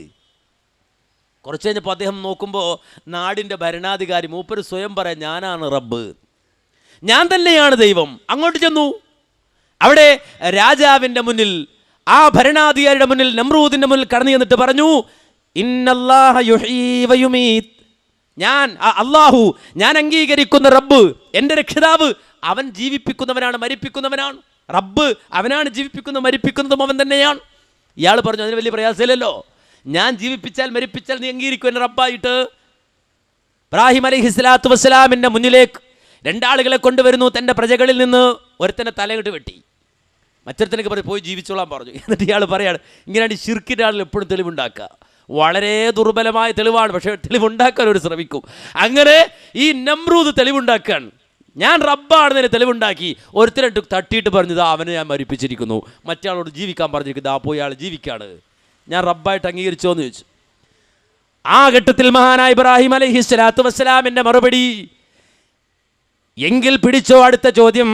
ഇന്നല്ലാഹ യഅതി ബിശ്ശംസി മിനൽ മശ്രിഖ് ഫഅതി ബിഹാ മിനൽ മഗ്രിബ് ഫബുഹിതല്ലദീ കഫർ. എൻ്റെ റബ്ബ് സൂര്യനെ കൊണ്ടുവരുന്നത് കിഴക്ക് നിന്നാണ്, നീ റബ്ബാണെങ്കിൽ ഇലാഹാണെങ്കിൽ കൊണ്ടുവാടാ ആ സൂര്യനെ പടിഞ്ഞാറ് നിന്ന്. ഫബുഹിതല്ലദീ കഫർ, അവിശ്വാസിയുടെ വായടഞ്ഞു എന്ന് ഖുർആൻ പഠിപ്പിക്കുകയാണ്. ലോകം മുഴുവനും ഈ പ്രവാചകനെ ഓർക്കണം, സ്മരിക്കണം. ഇതൊരു ജീവിതമായി ലോകം ഉൾക്കൊള്ളേണ്ട ഒരു പാഠമായി ലോക മനസാക്ഷികൾ അംഗീകരിക്കാൻ നിർബന്ധിതമായി. എങ്കിൽ മാന്യ സഹോദരങ്ങൾ, അദ്ദേഹം ഇടപെട്ട മേഖലകളിലെല്ലാം ലോകത്തിൻ്റെ നാഥനെ സംബന്ധിച്ച് പറയുന്നു, അള്ളാഹുവിൻ്റെ വഹദാനിയത്തിനെ പറയുന്നു, അള്ളാഹുവിൻ്റെ ഏകത്വത്തെ പറയുന്നു. സാക്ഷാൽ ഈ പ്രപഞ്ചത്തെ സൃഷ്ടിച്ച് പരിപാലിക്കുന്ന ഏകനായ നാഥനെ, അവനെ മാത്രം ആരാധിക്കണമെന്ന തത്വത്തെ ഉദ്ഘോഷിക്കുന്നു, അത് പ്രബോധനം ചെയ്യുന്നു. ഇത് ഇബ്രാഹിം അലൈഹിസ്സലാത്തു വസ്സലാമിൻ്റെ വഴിയാണ്, മാർഗമാണ്. ആ പ്രസംഗവും ആ പ്രഭാഷണവും അദ്ദേഹം നടത്തുന്നതോടൊപ്പം തന്നെ അദ്ദേഹത്തിൻ്റെ ജീവിതം അള്ളാഹുവിന് സമർപ്പിക്കുകയാണ്, അദ്ദേഹത്തിൻ്റെ ജീവിതം അള്ളാഹുവിന് നൽകുകയാണ്. അദ്ദേഹം പറഞ്ഞു, കുൽ ഇന്ന സ്വലാത്തി വനുസുകി വമഹ്യായ വമമാതി ലില്ലാഹി റബ്ബിൽ ആലമീൻ. എൻ്റെ നമസ്കാരമാകട്ടെ, എൻ്റെ ഇതര ആരാധനകളാകട്ടെ, എൻ്റെ ബലികർമ്മമാകട്ടെ, എൻ്റെ ജീവിതമാകട്ടെ, എൻ്റെ മരണമാകട്ടെ, സർവ്വതും ലില്ലാഹി റബ്ബിൽ ആലമീൻ, ലോകരക്ഷിതാവായ അല്ലാഹുവിനുള്ളതാണ്, പടച്ച റബ്ബിന് ഞാൻ സമർപ്പിക്കുന്നതാണ്. ഇത് പ്രവാചകന്മാരുടെ സരണി, അമ്പിയാക്കളുടെ സരണി, അമ്പിയാക്കൾ പഠിപ്പിച്ചു പോയ സരണിയാണ്. അതുകൊണ്ട് അല്ലാഹ് പറഞ്ഞത്, നിങ്ങൾ ആ വഴി സ്വീകരിക്കണം, ആ മാർഗം സ്വീകരിക്കണം. എൻ്റെ ജീവിതവും എൻ്റെ മരണവും എൻ്റെ ജീവിതത്തിൻ്റെ സർവ്വ ആരാധനകളും ലില്ലാഹി റബ്ബിൽ ആലമീൻ, ലോകത്തെ അടക്കി വാഴുന്ന ഈ പ്രപഞ്ചത്തിൻ്റെ നാഥനായ അള്ളാഹുവിന് മാത്രമാണ് എന്ന് പ്രഖ്യാപിക്കുക. ഇതൊരു സരണിയായി പഠിപ്പിച്ചു കൊടുത്തു. ഈ സരണിയാണ് ലോകത്ത് വാഴുന്ന എല്ലാ പ്രവാചകന്മാരും, ഇസ്ഹാഖ് നബിയാകട്ടെ, യഅ്കൂബ് നബിയാകട്ടെ, അതുപോലെ മൂസ അലൈഹിസ്സലാം ആകട്ടെ, ഈസാ നബി അലൈഹിസ്സലാത്തു വസ്സലാം ആകട്ടെ, ദാവൂദ് നബി ആകട്ടെ, സുലൈമാൻ അലൈഹിസ്സലാത്തു വസ്സലാം ആകട്ടെ, അവസാനം വന്ന അഷ്റഫുൽ ഖൽഖ് മുഹമ്മദ് മുസ്തഫ സല്ലല്ലാഹു അലൈഹി വസല്ലം വരെ ഉള്ള സർവ്വപ്രവാചകന്മാരും പഠിപ്പിച്ചത്, അതൊരു സരണിയായി സ്വീകരിക്കണമെന്ന് പറഞ്ഞത്. മാത്രമല്ല, ഇസ്ലാം ഒരു പടി കൂടി മുന്നോട്ട് പോയി. എന്നിട്ട് ലോകത്ത് വളരെ വലിയൊരു സംവിധാനത്തെ പഠിപ്പിച്ചു കൊടുത്തു. ഇസ്ലാമിൻ്റെ പഞ്ചസ്തംഭം. അത്ഭുതം തോന്നി. കാരണം ആ വിഷയത്തിൻ്റെ ആഴവും ആ വിഷയത്തിൻ്റെ പരപ്പും പരിശോധിച്ചപ്പോൾ ലോകത്ത് ആ വിഷയത്തിൽ നടന്ന കൃത്രിമങ്ങളും അതുപോലെ തന്നെ അതിൻ്റെ പേരിൽ നടന്ന ഒരുപാട് ഇടപെടലുകളെ കുറിച്ചും ചിന്തിച്ചപ്പോൾ അല്ലാഹു സുബ്ഹാനഹു വ തആല ലോകത്തൊരാൾക്കും തുടച്ചു നീക്കാൻ കഴിയാത്ത രൂപത്തിൽ സമർത്ഥിച്ച ഒരു വലിയ ഇബാദത്ത് ഇസ്ലാമിൻ്റെ പഞ്ചസ്തംഭങ്ങളിൽ 5ാം സ്തംഭമായി സ്ഥാപിച്ചു. ഹജ്ജാണത്. ഹജ്ജ് ഒരു സരണി, ഒരു മാർഗം, ഒരു ചരിത്രത്തിൻ്റെ ഉറപ്പിക്കൽ ഹജ്ജിലുണ്ട്. ഒരു ചരിത്രത്തിൻ്റെ ഉറപ്പിക്കൽ ഹജ്ജിലുണ്ട്. എന്താണ്? വലിയ ഒരു ജീവിതത്തിൻ്റെ, പ്രവാചക ജീവിതത്തിൻ്റെ ആ സമർപ്പണത്തിൻ്റെ അടയാളപ്പെടുത്തലുകൾ കൊണ്ട് അല്ലാഹു സുബ്ഹാനഹു വ തആല ലോക സമൂഹത്തിൻ്റെ മനസ്സിനെ മുഴുവൻ മൂട്ടുകയാണ് ഹജ്ജിലൂടെ. ഞാൻ ഈ അടുത്ത കാലഘട്ടത്തിൽ ഒരു ലേഖനം വായിച്ചു. ആ ലേഖനത്തിൻ്റെ ടൈറ്റിൽ തന്നെ ഹജ്ജ് നടത്തുന്ന ഹാജിമാരുടെ ശ്രദ്ധക്ക് എന്നാണ്. ഹജ്ജ് നടത്തുന്ന ഹാജിമാരുടെ ശ്രദ്ധക്ക്. ആ ലേഖനം എഴുതിയത് ഒരു ക്രൈസ്തവ പ്രബോധകനായ ഇസ്രായേൽ ജോസഫാണ്. നിങ്ങൾ ഹജ്ജ് നടത്തുന്നത് വളരെ വലിയൊരു വിഡ്ഢിത്തമായിട്ടാണ് അദ്ദേഹം പറയുന്നത്. നിങ്ങൾ ഹജ്ജ് എന്നുള്ള സംവിധാനം വളരെ വലിയ വിഡ്ഢിത്തമാണ്, അതുകൊണ്ട് ഹാജിമാരുടെ ശ്രദ്ധയ്ക്ക് ഹജ്ജ് വേണ്ട, അത് ലോകത്ത് വലിയൊരു വിഡ്ഢിത്തമാണ് എന്ന് പഠിപ്പിച്ചുകൊണ്ട് അദ്ദേഹം എഴുതിയ വളരെ സുദീർഘമായ പേജുകളുള്ള ഒരു ലേഖനമുണ്ട്. യഥാർത്ഥത്തിൽ പ്രവാചകന്മാരുടെ ജീവിതത്തെ അനുധാവനം ചെയ്യണം, ഫോളോ ചെയ്യണമെന്ന് അടിസ്ഥാനപരമായി ലോകത്തിൻ്റെ മുന്നിൽ പഠിപ്പിച്ച മതമാണ് വിശുദ്ധ ഇസ്ലാം. അവിടെ വളരെ വ്യക്തമായി അല്ലാഹു സുബ്ഹാനഹു വ തആല എടുത്തു വെച്ച ഒരു പ്രവാചകനാണ് ഇബ്രാഹിം അലൈഹിസ്സലാത്തു വസ്സലാം. ആ ഇബ്രാഹിം നബി അലൈഹിസ്സലാത്തു വസ്സലാമിനെ അല്ലാഹു സുബ്ഹാനഹു വ തആല എടുത്തു വെച്ചപ്പോൾ ഞാൻ പറഞ്ഞല്ലോ, ലോകത്ത് ഒരുപാട് ആളുകൾ ആ ഒരു പേരിൽ മാത്രം മുഹമ്മദ് നബി സല്ലല്ലാഹു അലൈഹി വസല്ലമക്കെതിരായി ചരിത്രത്തിൽ ഇടപെടൽ നടത്തി, ചരിത്രത്തിൽ അവർ വെട്ടിത്തിരുത്തലുകൾ നടത്തി, സ്വന്തം വേദഗ്രന്ഥങ്ങളിൽ പോലും ഒരു കൈകടത്തൽ നടത്തി. ഇബ്രാഹിം നബി അലൈഹി സ്വലാത്തു വസ്സലാമിൻ്റെ ജീവിതത്തിൽ അദ്ദേഹം പരിപൂർണമായി അള്ളാഹുവിനെ സമർപ്പിച്ച അദ്ദേഹത്തിൻ്റെ ജീവിതത്തിൽ ഇടപെട്ടൊരു മേഖലയുണ്ട്. നിങ്ങൾക്കറിയാൻ പറ്റും, അദ്ദേഹത്തിൻ്റെ ഇളം പ്രായമുള്ള മകനെ, ചെറിയ കുട്ടിയെ വിജനമായ ഒരു മരുഭൂമിയിൽ കൊണ്ടുപോയി ഉപേക്ഷിക്കാൻ അള്ളാഹു സുബ്ഹാനഹു വ തആല കൽപ്പിച്ച രംഗമുണ്ട്. ആ രംഗം വിശുദ്ധ ഖുർആൻ പഠിപ്പിക്കുന്നുണ്ട്, അതിൻ്റെ സൂചന നൽകുന്നുണ്ട്. അതുപോലെ തന്നെ ഹദീസുകളിൽ വളരെ വ്യക്തമായി തന്നെ അത് പഠിപ്പിക്കുന്നുണ്ട്. അതുപോലെ തന്നെ ബൈബിളും ആ സംഗതി പറയുന്നുണ്ട്. മഹാനായ ഇസ്മായിൽ അലൈഹിസ്സലാത്തു വസ്സലാമിനെ വിജനമായ പ്രദേശത്ത് കൊണ്ടുപോയി സമർപ്പിക്കാൻ തയ്യാറായ ഇബ്രാഹിം നബി അലൈഹി സ്വലാത്തു വസ്സലാമിൻ്റെ ത്യാഗം, അള്ളാഹുവിൻ്റെ കൽപ്പന വന്നപ്പോൾ ഹാജറിനെയും അതുപോലെ തന്നെ മഹാനായ ഇസ്മായിൽ അലൈഹി സ്വലാത്തു വസ്സലാം അദ്ദേഹം കുട്ടിയായിരുന്ന പാൽക്കുടി പ്രായമായ മുലപ്പാൽ മാത്രം കുടിക്കുന്ന വേളയിൽ ആ വിജനമായ മക്കയുടെ മണ്ണിൽ കൊണ്ടുപോയി ഉപേക്ഷിച്ചിട്ട് മഹാനായ ഇബ്രാഹിം അലൈഹി സ്വലാം തിരിഞ്ഞു നടക്കുമ്പോൾ മഹദി ഹാജറ ബീവി ഇബ്രാഹിം അലൈഹി സ്വലാത്തു വസ്സലാമിൻ്റെ പുറകെ ചെന്നു. എന്ന് ചോദിച്ചു, ഇലാ മൻ തത്റുകുന, നിങ്ങളെങ്ങോട്ടാ പോണ്? ഞങ്ങൾ ഇവിടെ ഉപേക്ഷിച്ച് നിങ്ങൾ എങ്ങോട്ടാ പോകുന്നത്? ഇബ്രാഹിം അലൈഹി സ്വലാം ഒരക്ഷരം മിണ്ടില്ല. മഹദി ചോദിച്ചു, ഒരു പുല്ല് മുളക്കാത്ത, ഒരു ചെടി മുളക്കാത്ത, ഒരാളുമില്ലാത്ത ഈ മണ്ണിൽ ഞങ്ങളെ ഉപേക്ഷിച്ചിട്ട് നിങ്ങൾ എങ്ങോട്ടാ പോകുന്നത്? ഇബ്രാഹിം അലൈഹി സ്വലാം മിണ്ടാ തിരിഞ്ഞടന്നു. വീണ്ടും ആ മഹദി പുറകെ കൂടി ചോദിച്ചു, അല്ല, ഞങ്ങൾ ഇവിടെ ഉപേക്ഷിച്ച് ഞങ്ങളുടെ കയ്യിൽ ആകെയുള്ളത് വെള്ളം കുടിക്കാൻ വേണ്ടി ഞങ്ങൾ കൊണ്ടുവന്നൊരു തോൽപാത്രവും അതിലുള്ള കുറച്ച് വെള്ളവും മാത്രവുമാണ്, വേറൊന്നുമില്ലാതെ ഞങ്ങളിവിടെ ഉപേക്ഷിച്ച് നിങ്ങളെങ്ങോട്ടാ പോകുന്നത്? അപ്പോഴും ഒന്നും മിണ്ടുന്നില്ല. മഹദി ചോദിച്ചു, അല്ലാഹു ആമുറുക ബിഹാദ, അള്ളയാണോ നിങ്ങളോട് ഇത് കൽപ്പിച്ചത്? പടച്ചറബ് കൽപ്പിച്ചിട്ടാണോ നിങ്ങൾ ചെയ്തത്? അതിന് മറുപടി പറഞ്ഞു ഇബ്രാഹിം അലൈഹിസ്സലാം, നഅം, അതെ. ആ ഘട്ടത്തിൽ മഹദി പറഞ്ഞു, ഇതല്ല യുലയ്യുന, അങ്ങനെയാണെങ്കിൽ എനിക്ക് പ്രശ്നമില്ല, ഇത് ഇടുക്കമല്ല, നിങ്ങൾ പോയിക്കോ. ആ പ്രദേശത്ത് ഉപേക്ഷിച്ചു പോകുമ്പോൾ ഇബ്രാഹിം അലൈഹിസ്സലാം അല്ലാഹുവിനോട് ദുആ ചെയ്തു, പടച്ചറബ്ബേ, റബ്ബി ഇന്നി അസ്കന്തു മിൻ ദുർരിയതി ബിവാദിൻ ഗൈരി ദീ സർഇൻ ഇൻദ ബൈതികൽ മുഹറം, അല്ലാഹുവേ, എൻ്റെ കുടുംബത്തെ ആരോരുമില്ലാത്ത ഒരു പുല്ലുമുളക്കാത്ത ഈ മണ്ണിൽ കൊണ്ടുവന്ന് ഉപേക്ഷിച്ച് അവിടെ താമസിപ്പിച്ചുകൊണ്ട് ഞാൻ പോവുകയാണ്. അല്ലാഹുവേ, അവരെ നീ നല്ലവരാക്കി തീർക്കണമേ. നിന്റെ പരിശുദ്ധമായ കഅബാലയത്തിൻ്റെ അല്ലെങ്കിൽ ഊശരമായ ഈ മണ്ണിൽ നീ സ്ഥാപിച്ചിട്ടുള്ള വിശുദ്ധമായ ഭവനത്തിൻ്റെ സമീപത്ത് അവരെ ഞാൻ ആക്കിപ്പോകുന്ന റബ്ബേ, അവർ നമസ്കരിക്കുന്നവരായി തീരാൻ വേണ്ടിയാണ്. മാത്രമല്ല അവരുടെ കൽബുകളെയും അതുപോലെ തന്നെ അവരുടെ ഹൃദയത്തെയും നിന്റെ പള്ളികളോട് നിന്റെ ഭവനത്തോട് ബന്ധമുള്ള അവരാക്കുന്നവന് വേണ്ടിയാണെന്നൊക്കെ പ്രാർത്ഥിച്ചുകൊണ്ട് ഇബ്രാഹിം അലൈഹിസ്സലാം മടങ്ങിപ്പോയ രംഗത്തെ സംബന്ധിച്ച് പറയുന്നുണ്ട്. ആലോചിച്ച് നോക്കൂ, ആ ഇസ്മായിൽ അലൈഹിസ്സലാത്തു വസ്സലാം അവിടെ ഉപേക്ഷിക്കപ്പെടുകയും അള്ളാഹുവിൻ്റെ സഹായം ആ കുടുംബത്തിന് അവിടെ ലഭിക്കുകയും അവിടെ കടന്നു വന്ന ജുഹൈന എന്ന ഗോത്രം, ആ ഗോത്രത്തിൽ മഹാനായ ഗോത്രവുമായി മഹദിയായ ഹാജർ ബീവിയുടെ മകനായ ബഹുമാനായ ഇസ്മായിൽ അലൈഹിസ്സലാത്തു വസ്സലാം വിവാഹബന്ധം നടത്തുകയും അങ്ങനെ ഒരു സംസ്കാരം, ഒരു തലമുറ അവിടെ രൂപപ്പെട്ടു വരികയും അതൊരു അറബി സമൂഹമായി, അറബി ഗോത്രമായി വളരുകയും വലുതാവുകയും ചെയ്ത ചരിത്രമൊക്കെ ഉണ്ട് അവിടെ. ഈ ഒരു ചരിത്രത്തെ മാറ്റിത്തിരുത്തുവാൻ വേണ്ടിയിട്ട് നിങ്ങൾ മനസ്സിലാക്കണം, ലോകത്ത് ഇടപെടൽ നടത്തി. ആ ഇടപെടലായിരുന്നു തോറയിൽ തിരുമറി നടത്തിയത്. ഇതേ ഇസ്മായിൽ അലൈഹിസ്സലാത്തു വസ്സലാമിൻ്റെ ചരിത്രം പഴയ നിയമത്തിൽ ഉൽപ്പത്തി പുസ്തകത്തിൽ വായിക്കാം നമുക്ക്. എന്താണ് അവിടെ ചരിത്രത്തിൽ രേഖപ്പെടുത്തിയെന്നറിയോ നിങ്ങൾക്ക്? എന്താ അവിടെ രേഖപ്പെടുത്തിയത്? രേഖപ്പെടുത്തിയത് എന്താണെന്ന് ചോദിച്ചാൽ, ഹാജർ പ്രസവിച്ചു. സാറ ഇബ്രാഹിം അലൈഹിസ്സലാത്തു വസ്സലാമിൻ്റെ ആദ്യ ഭാര്യയാണ്. ആദ്യ ഭാര്യയായിരുന്ന സാറ പ്രസവിക്കുന്നില്ല. അവസാനം സാറ തൻ്റെ അടിമസ്ത്രീയായിരുന്ന ഹാജറിനെ ഭാര്യയാക്കി കൊടുത്തു ഇബ്രാഹിം അലൈഹിസ്സലാത്തു വസ്സലാമിന്. ഹാജർ പ്രസവിച്ചു. ഹാജർ പ്രസവിച്ചതിന് ശേഷം ഹാജറിന് അഹങ്കാരമായി, സാറയോട് അഹങ്കാരമായി, അഹങ്കാരം പ്രകടിപ്പിക്കാൻ തുടങ്ങി. അവസാനം കുറേ കഴിഞ്ഞിട്ട് സാറ പ്രസവിച്ചു. അങ്ങനെ ഒരു ദിവസം സാറ ഇങ്ങനെ വരുമ്പോൾ ഇസ്മായിലും പിന്നീട് സാറയിലുണ്ടായ ഇസ്ഹാക്കും കൂടി കളിക്കണ കണ്ടപ്പോൾ സാറയ്ക്ക് ഇഷ്ടമായില്ല. സാറ പറഞ്ഞു, ഇതുങ്ങളെ കൊണ്ടുപോയി കളയണം, എവിടെയെങ്കിലും കൊണ്ടുപോയി ഉപേക്ഷിക്കണം.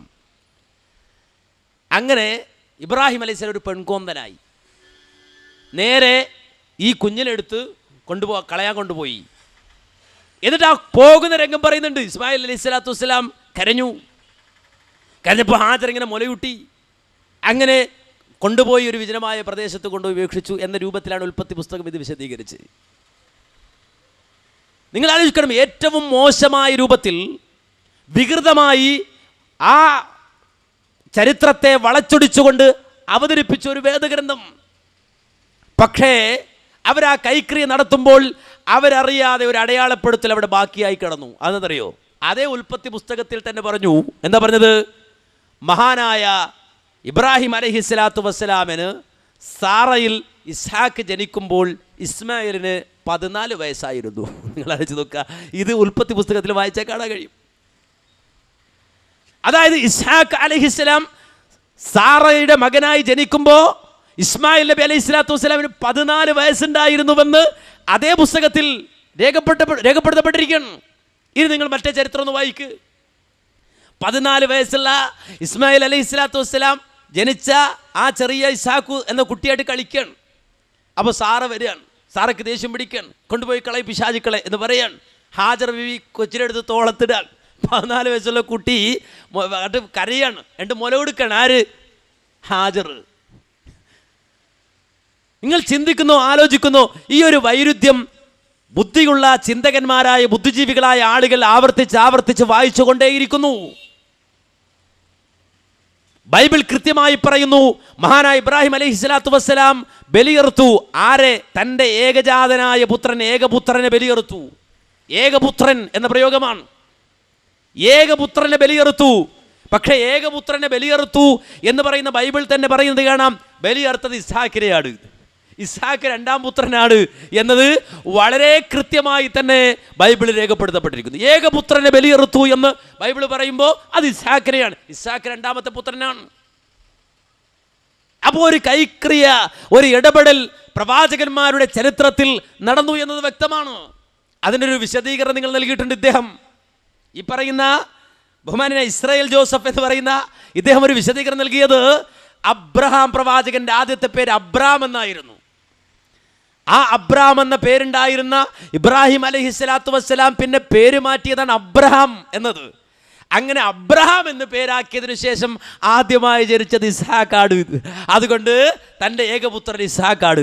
നിങ്ങൾ ആലോചിച്ച് നോക്കിയ, ഒരാൾ കല്യാണം കഴിച്ചു.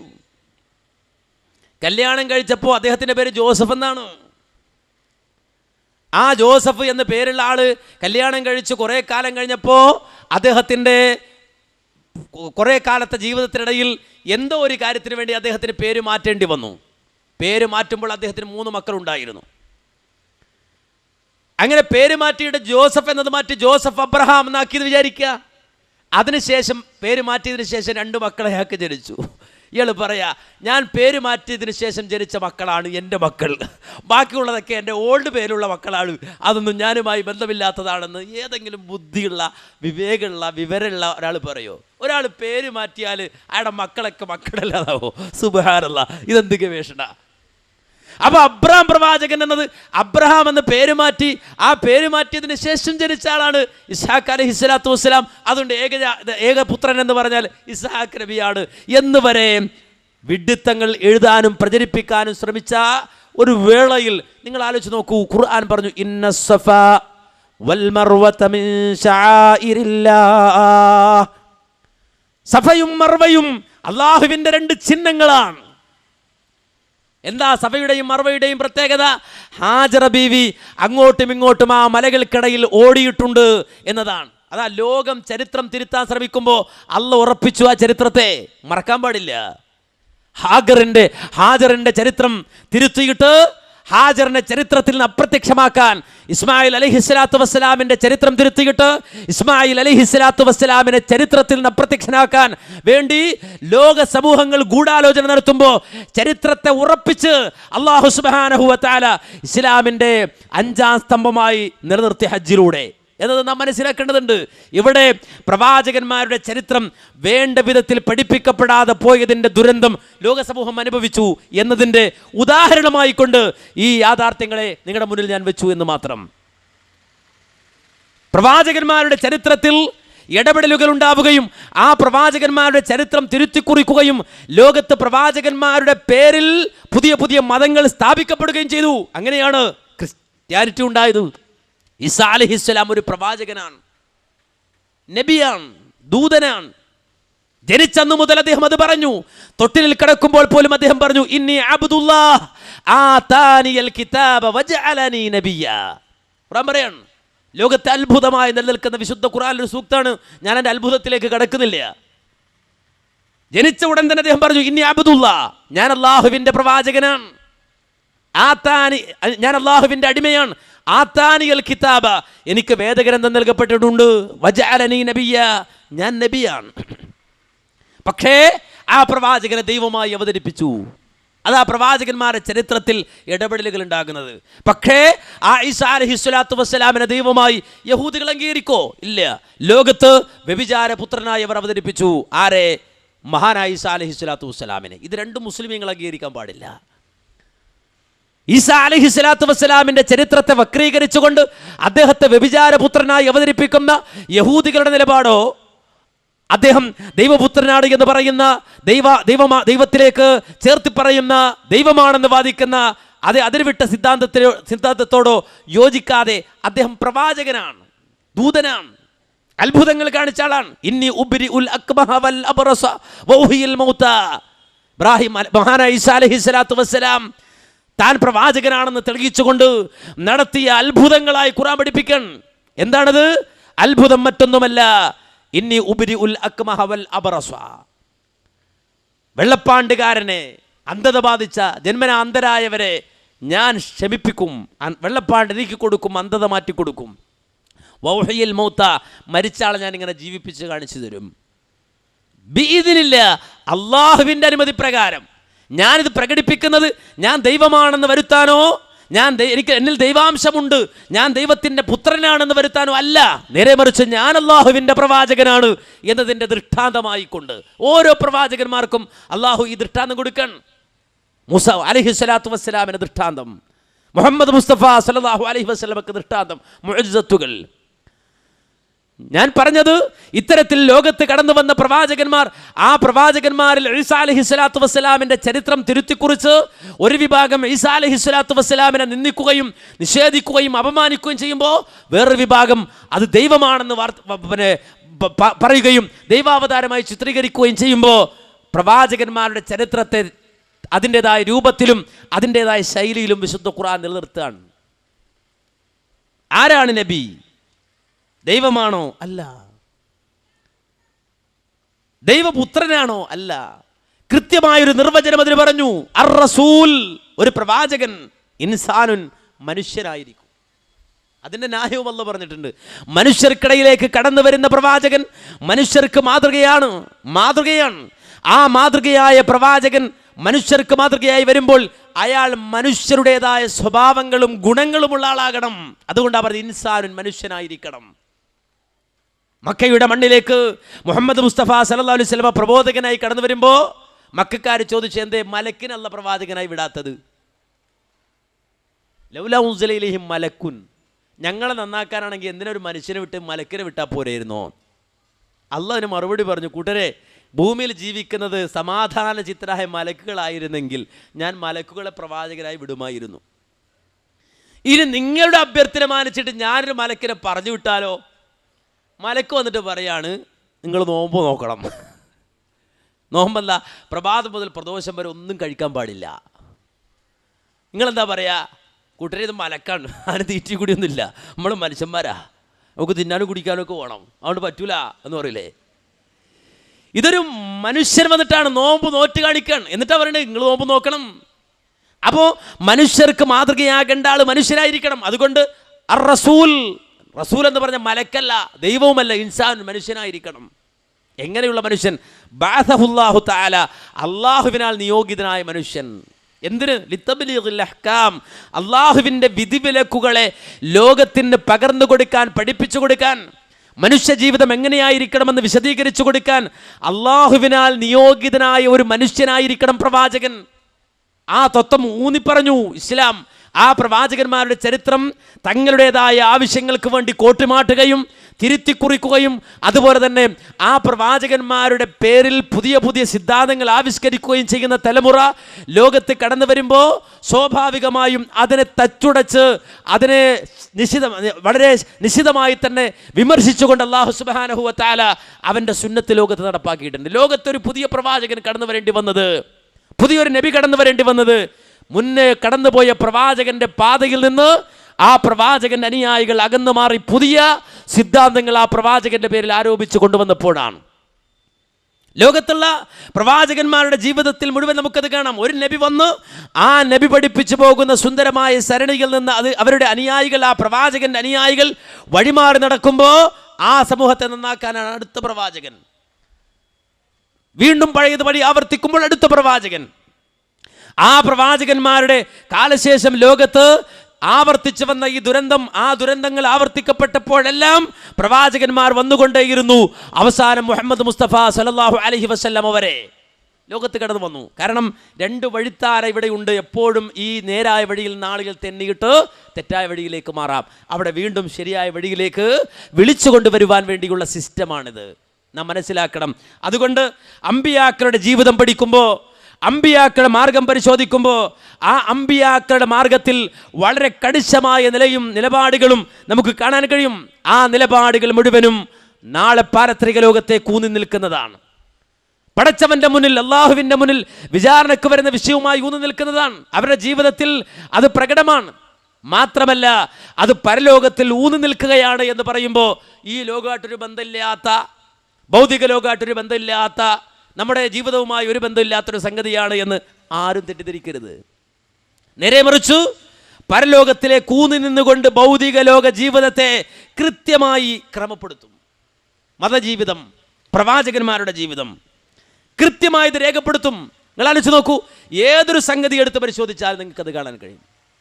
ഏതൊരു സംഗതി മനുഷ്യരും അല്ലെങ്കിൽ ലോകത്ത് കഴിഞ്ഞു പോയ ബുദ്ധിജീവികളും വളരെ പിന്നാലെ ചിന്തിച്ചുണ്ടാക്കുന്ന തത്വങ്ങളെ, സിദ്ധാന്തങ്ങളെ വളരെ ആസൂത്രിതമായി ലോകത്ത് വളരെ മുമ്പ് തന്നെ പ്രവാചകന്മാർ പഠിപ്പിച്ചു പോവുകയാണ്. നിങ്ങൾ ആലോചിച്ച് നോക്കൂ, മുഹമ്മദ് മുസ്തഫ സല്ലല്ലാഹു അലൈഹി വസല്ലം നിരക്ഷരനാണ്. എഴുത്തറിയില്ല, വായന അറിയില്ല. അത് മറ്റുള്ളവർക്കൊരു ഡിസ്ക്വാളിഫിക്കേഷനാണ്. മുഹമ്മദ് നബി സല്ലല്ലാഹു അലൈഹി വസല്ലമക്കോ യോഗ്യതയാണ്. നബി സല്ലല്ലാഹു അലൈഹി വസല്ലം നിരക്ഷരനാണ് എന്ന് ഖുർആൻ ആവർത്തിച്ച് പറഞ്ഞിട്ടും ലോകത്ത് ഓറിയന്റലിസ്റ്റുകൾ ഇന്ന് വരെ അത് സമ്മതിച്ചു കൊടുത്തില്ല. ഓറിയന്റലിസ്റ്റുകൾ, സയോണിസത്തിലൂടെ രൂപപ്പെട്ടു വന്ന ഓറിയന്റലിസ്റ്റുകൾ അത് അംഗീകരിച്ചു കൊടുത്തില്ല. ഖുർആൻ ആവർത്തിച്ച് പറഞ്ഞു മുഹമ്മദ് നബി നിരക്ഷരനാണ്. അവർ പറയണേ വെറുതെ വെടി പറയുകയാണ്. മുഹമ്മദ് നബി നിരക്ഷരനല്ല. നിങ്ങൾ ആലോചിച്ച് നോക്കൂ, ഇതെന്താ നബിയോട് വലിയ പ്രേമവർക്ക്? നബി ഒരു ക്വാളിഫൈഡ് ആയ, ഒരു എഡ്യൂക്കേറ്റഡ് ആയ ആളായി അവതരിപ്പിക്കണം. നബി സല്ലല്ലാഹു അലൈഹി വസല്ലം വളരെ വലിയ ഒരു അറിവുള്ള, വളരെയധികം എൽമുള്ള, ഏതൊക്കെയോ യൂണിവേഴ്സിറ്റിയിൽ പോയി പഠിച്ച് വലിയ ഡോക്ടറേറ്റ് എടുത്ത വലിയ ഒരു മഹാ ചിന്തകനാണ് എന്ന നിലക്കാണ് ഓറിയന്റലിസ്റ്റുകൾ അവതരിപ്പിച്ചത്. എന്നാൽ അവരാണ് റസൂലുള്ളാഹി സ്വല്ലല്ലാഹു അലൈഹി വസല്ലമക്കെതിരെ കാർട്ടൂൺ വരച്ചതും നബി സല്ലല്ലാഹു അലൈഹി വസല്ലമയെ സ്ത്രീലമ്പടനായി അവതരിപ്പിച്ചതും നബി സല്ലല്ലാഹു അലൈഹി വസല്ലമക്ക് എന്തൊക്കെ ന്യൂനതകളുണ്ടെന്ന് അന്വേഷിച്ച് ചെകഞ്ഞിട്ട് പഴയ സിറ കിതാബുകളും പാള കിതാബുകളും പരിശോധിച്ച് അതിനുവേണ്ടി അറിവ് പഠിച്ച് അതിനുവേണ്ടി ഹദീസിൽ എന്തെങ്കിലും കുറവുണ്ടോ എന്ന് അറിയാൻ വേണ്ടി ഉസൂൽ ഹദീസും അതുപോലെ തന്നെ തർജീഹും അതുപോലെ തന്നെ അതിൻ്റെതായ നിയമങ്ങളും സർവ്വതും അരച്ചു കുടിച്ച് വലിച്ച് അകത്താക്കി, ഇത് മുഴുവൻ അകത്താക്കി. എന്തിനാ? എന്തെങ്കിലും ഒന്നുണ്ട്, ഒരു ന്യൂനതയുണ്ടെങ്കിൽ പിടിക്കാൻ വേണ്ടിയിട്ട് എന്ന സംഗതി തുറന്നു പറഞ്ഞു. എന്ത്? മുഹമ്മദ് നബി എഴുത്തറിയില്ല, വായന അറിയില്ല. ഇവരൊരേ അത് പറഞ്ഞാൽ പറ്റൂല. നബിക്ക് എഴുത്തറിയാം, വായന അറിയാം. കൂട്ടരെ, ഒരാൾക്ക് എഴുത്തറിയില്ല, വായന അറിയില്ല എന്ന് പറഞ്ഞാൽ അയാൾക്ക് ന്യൂനതയല്ലേ? എഴുത്തറിയില്ല, വായന അറിയില്ല എന്നുള്ള ന്യൂനതയല്ലേ? അത് റസൂലുള്ളാഹിയുടെ പേരിൽ പറഞ്ഞാലോ നബിക്കൊരു ന്യൂനതയുണ്ടെന്ന് കിട്ടൂലേ? ഇല്ല എന്ന് ഏറ്റവും നന്നായി മനസ്സിലാക്കിയത് ഓറിയന്റലിസ്റ്റ് സിയോണിസ്റ്റുകളാണ്. അവർ പറഞ്ഞു മുഹമ്മദ് നബിക്ക് എഴുത്തറിയാം, വായന അറിയാം. അപ്പോൾ ഖുർആൻ ആയത്ത് ഓതി കൊടുത്തു. ഹുവല്ലദീ ബഅസ ഫിൽ ഉമ്മീന റസൂലൻ മിൻഹും, ഉമ്മിയായ നബി, റസൂലായ നബി, അല്ലദീന യത്തബിഊന റസൂലൻ നബിയൽ ഉമ്മിയ. ഖുർആൻ മറ്റൊരിടത്ത് പറഞ്ഞു ഉമ്മിയായ നബി. എഴുത്തറിയാത്ത ഉമ്മി എന്ന് പറഞ്ഞാൽ നിരക്ഷരൻ എന്നാണ്. നിരക്ഷരനായ നബി, എഴുത്തറിയാത്ത നബി. അപ്പോൾ അവർ പറഞ്ഞു അത് ഉമ്മി എന്ന് പറഞ്ഞാൽ അങ്ങനെയല്ലേ? അല്ല, എഴുത്തറിയുക എന്നതല്ല ഇവിടുത്തെ വിഷയം, വായന അറിയില്ല എന്നതല്ല ഇവിടുത്തെ വിഷയം. അതായത് ഈ അടുത്ത സമയത്ത് നമ്മുടെ മാധ്യമം പത്രത്തിൽ പോയൊരു ലേഖനം വന്നു. ഉമ്മി എന്ന് പറഞ്ഞാൽ ഉമ്മത്ത് എന്ന വാക്കിൽ നിന്ന് ഉത്ഭൂതമായതാണ് ഉമ്മിയ്. ഉമ്മത്ത് എന്ന് പറഞ്ഞാൽ സമുദായം. അപ്പോൾ അതിൽ നിന്ന് വന്നാണ് ഉമ്മി. അപ്പോൾ ഉമ്മി എന്ന് പറഞ്ഞാൽ ഉമ്മത്ത് സമുദായം, ഉമ്മി എന്ന് പറഞ്ഞാൽ അതിൽ നിന്ന് ഉത്ഭൂതമായി. ഏതുപോലെ ഹിന്ദു എന്ന് പറഞ്ഞാൽ ഇന്ത്യ, ഇന്ത്യയിലുള്ള ആൾക്കാർക്ക് എന്ത് പറയും? ഹിന്ദി എന്ന് പറയും, ഹിന്ദി. അപ്പോൾ ഒരാൾ പ്രഖ്യാപിച്ചല്ലോ ഇവിടെയുള്ള ആൾക്ക് ഹിന്ദുക്കളാണ് എന്ന് പറഞ്ഞൊരു പ്രസ്താവന ഉണ്ടായിരുന്നു. അത് ഒറ്റൊരു വിഷയമാണ്, ഞാനിലേക്ക് പോവല്ല. വളരെ ചർവണം ചെയ്ത് പഠിക്കേണ്ട ഒരു വിഷയം തന്നെയാണത്, പ്രത്യേകിച്ച് ഈ സാഹചര്യത്തിൽ. അപ്പോൾ ഉമ്മി എന്ന് പറഞ്ഞാൽ, ഉമ്മത്ത് എന്ന് പറഞ്ഞാൽ ആ സമുദായം എന്നാകുമ്പോൾ അതിൽ നിന്ന് രൂപപ്പെട്ടു വന്നതാണ് ഉമ്മി. ഏതുപോലെ ഹിന്ദിൽ നിന്ന് ഹിന്ദി രൂപപ്പെട്ടതുപോലെ. അപ്പോൾ ഉമ്മത്ത് എന്ന് പറഞ്ഞാൽ അതിൻ്റെ അർത്ഥം കമ്മ്യൂൺ എന്നാണ്. അതിൽ നിന്ന് ഉത്ഭൂതമായ ഉമ്മി എന്ന് പറഞ്ഞാൽ കമ്മ്യൂണിസ്റ്റ് എന്നാണ്. അപ്പോൾ ഹുവല്ലദീ ബഅസ ഫിൽ ഉമ്മീന റസൂലൻ മിൻഹും എന്ന് പറഞ്ഞാൽ കമ്മ്യൂണിസ്റ്റുകളായ പ്രവാചകൻ, കമ്മ്യൂണിസ്റ്റുകളായ ഒരു ജനതയ്ക്കിടയിൽ കമ്മ്യൂണിസ്റ്റായ ഒരു പ്രവാചകനെ നിയോഗിച്ചവനാണ് അല്ലാഹു. കമ്മ്യൂണിസ്റ്റുകാർക്കൊന്ന് സന്തോഷമായിക്കോട്ടെ എന്ന് വിചാരിച്ചാവും എഴുതിയത്. ആയിക്കോട്ടെ, നമുക്ക് നേരെ തിരിച്ചു പറഞ്ഞാലും പ്രശ്നം തന്നെ കേട്ടോ. കാനൻ നബിയു സല്ലല്ലാഹു അലൈഹി വസല്ലം കോൺഗ്രസൻ എന്ന് പറഞ്ഞാൽ നമുക്ക് പ്രശ്നം തീരും എന്നല്ല, അത് രണ്ടും പ്രശ്നം തന്നെ. കാര്യം ഇത് രണ്ടും അല്ല, അത് കോൺഗ്രസോ കമ്മ്യൂണിസ്റ്റോ അല്ല. ഉമ്മി എന്ന് പറഞ്ഞാൽ മാന്യസഹോദരങ്ങളെ നിരക്ഷരൻ എന്നാണ് അവിടുത്തെ അർത്ഥം. ഇനി അത് സമ്മതിച്ച് തരില്ലേ നിങ്ങൾ? സമ്മതിച്ച് തരില്ല എങ്കിൽ വിശുദ്ധ ഖുർആൻ നേർക്ക് നേരെ പറഞ്ഞു, നേർക്ക് നേരെ പഠിപ്പിച്ചു, നബിയെ, അല്ലാഹുവിൻ്റെ റസൂലേ, താങ്കൾ ഇതിനു മുമ്പ് ഒരു ഗ്രന്ഥം വായിച്ച ആളല്ല, താങ്കൾ ഇതിനു മുമ്പ് വായിക്കുന്ന ആളല്ല. മാത്രമല്ല താങ്കൾ വലത് കൈകൊണ്ട് എഴുതിയിട്ടില്ല നബിയെ. വലാ തഹുത്തുഹു ബിയമീനിക്, താങ്കൾ വലത് കൈകൊണ്ട് എഴുതിയിട്ടില്ല നബിയെ.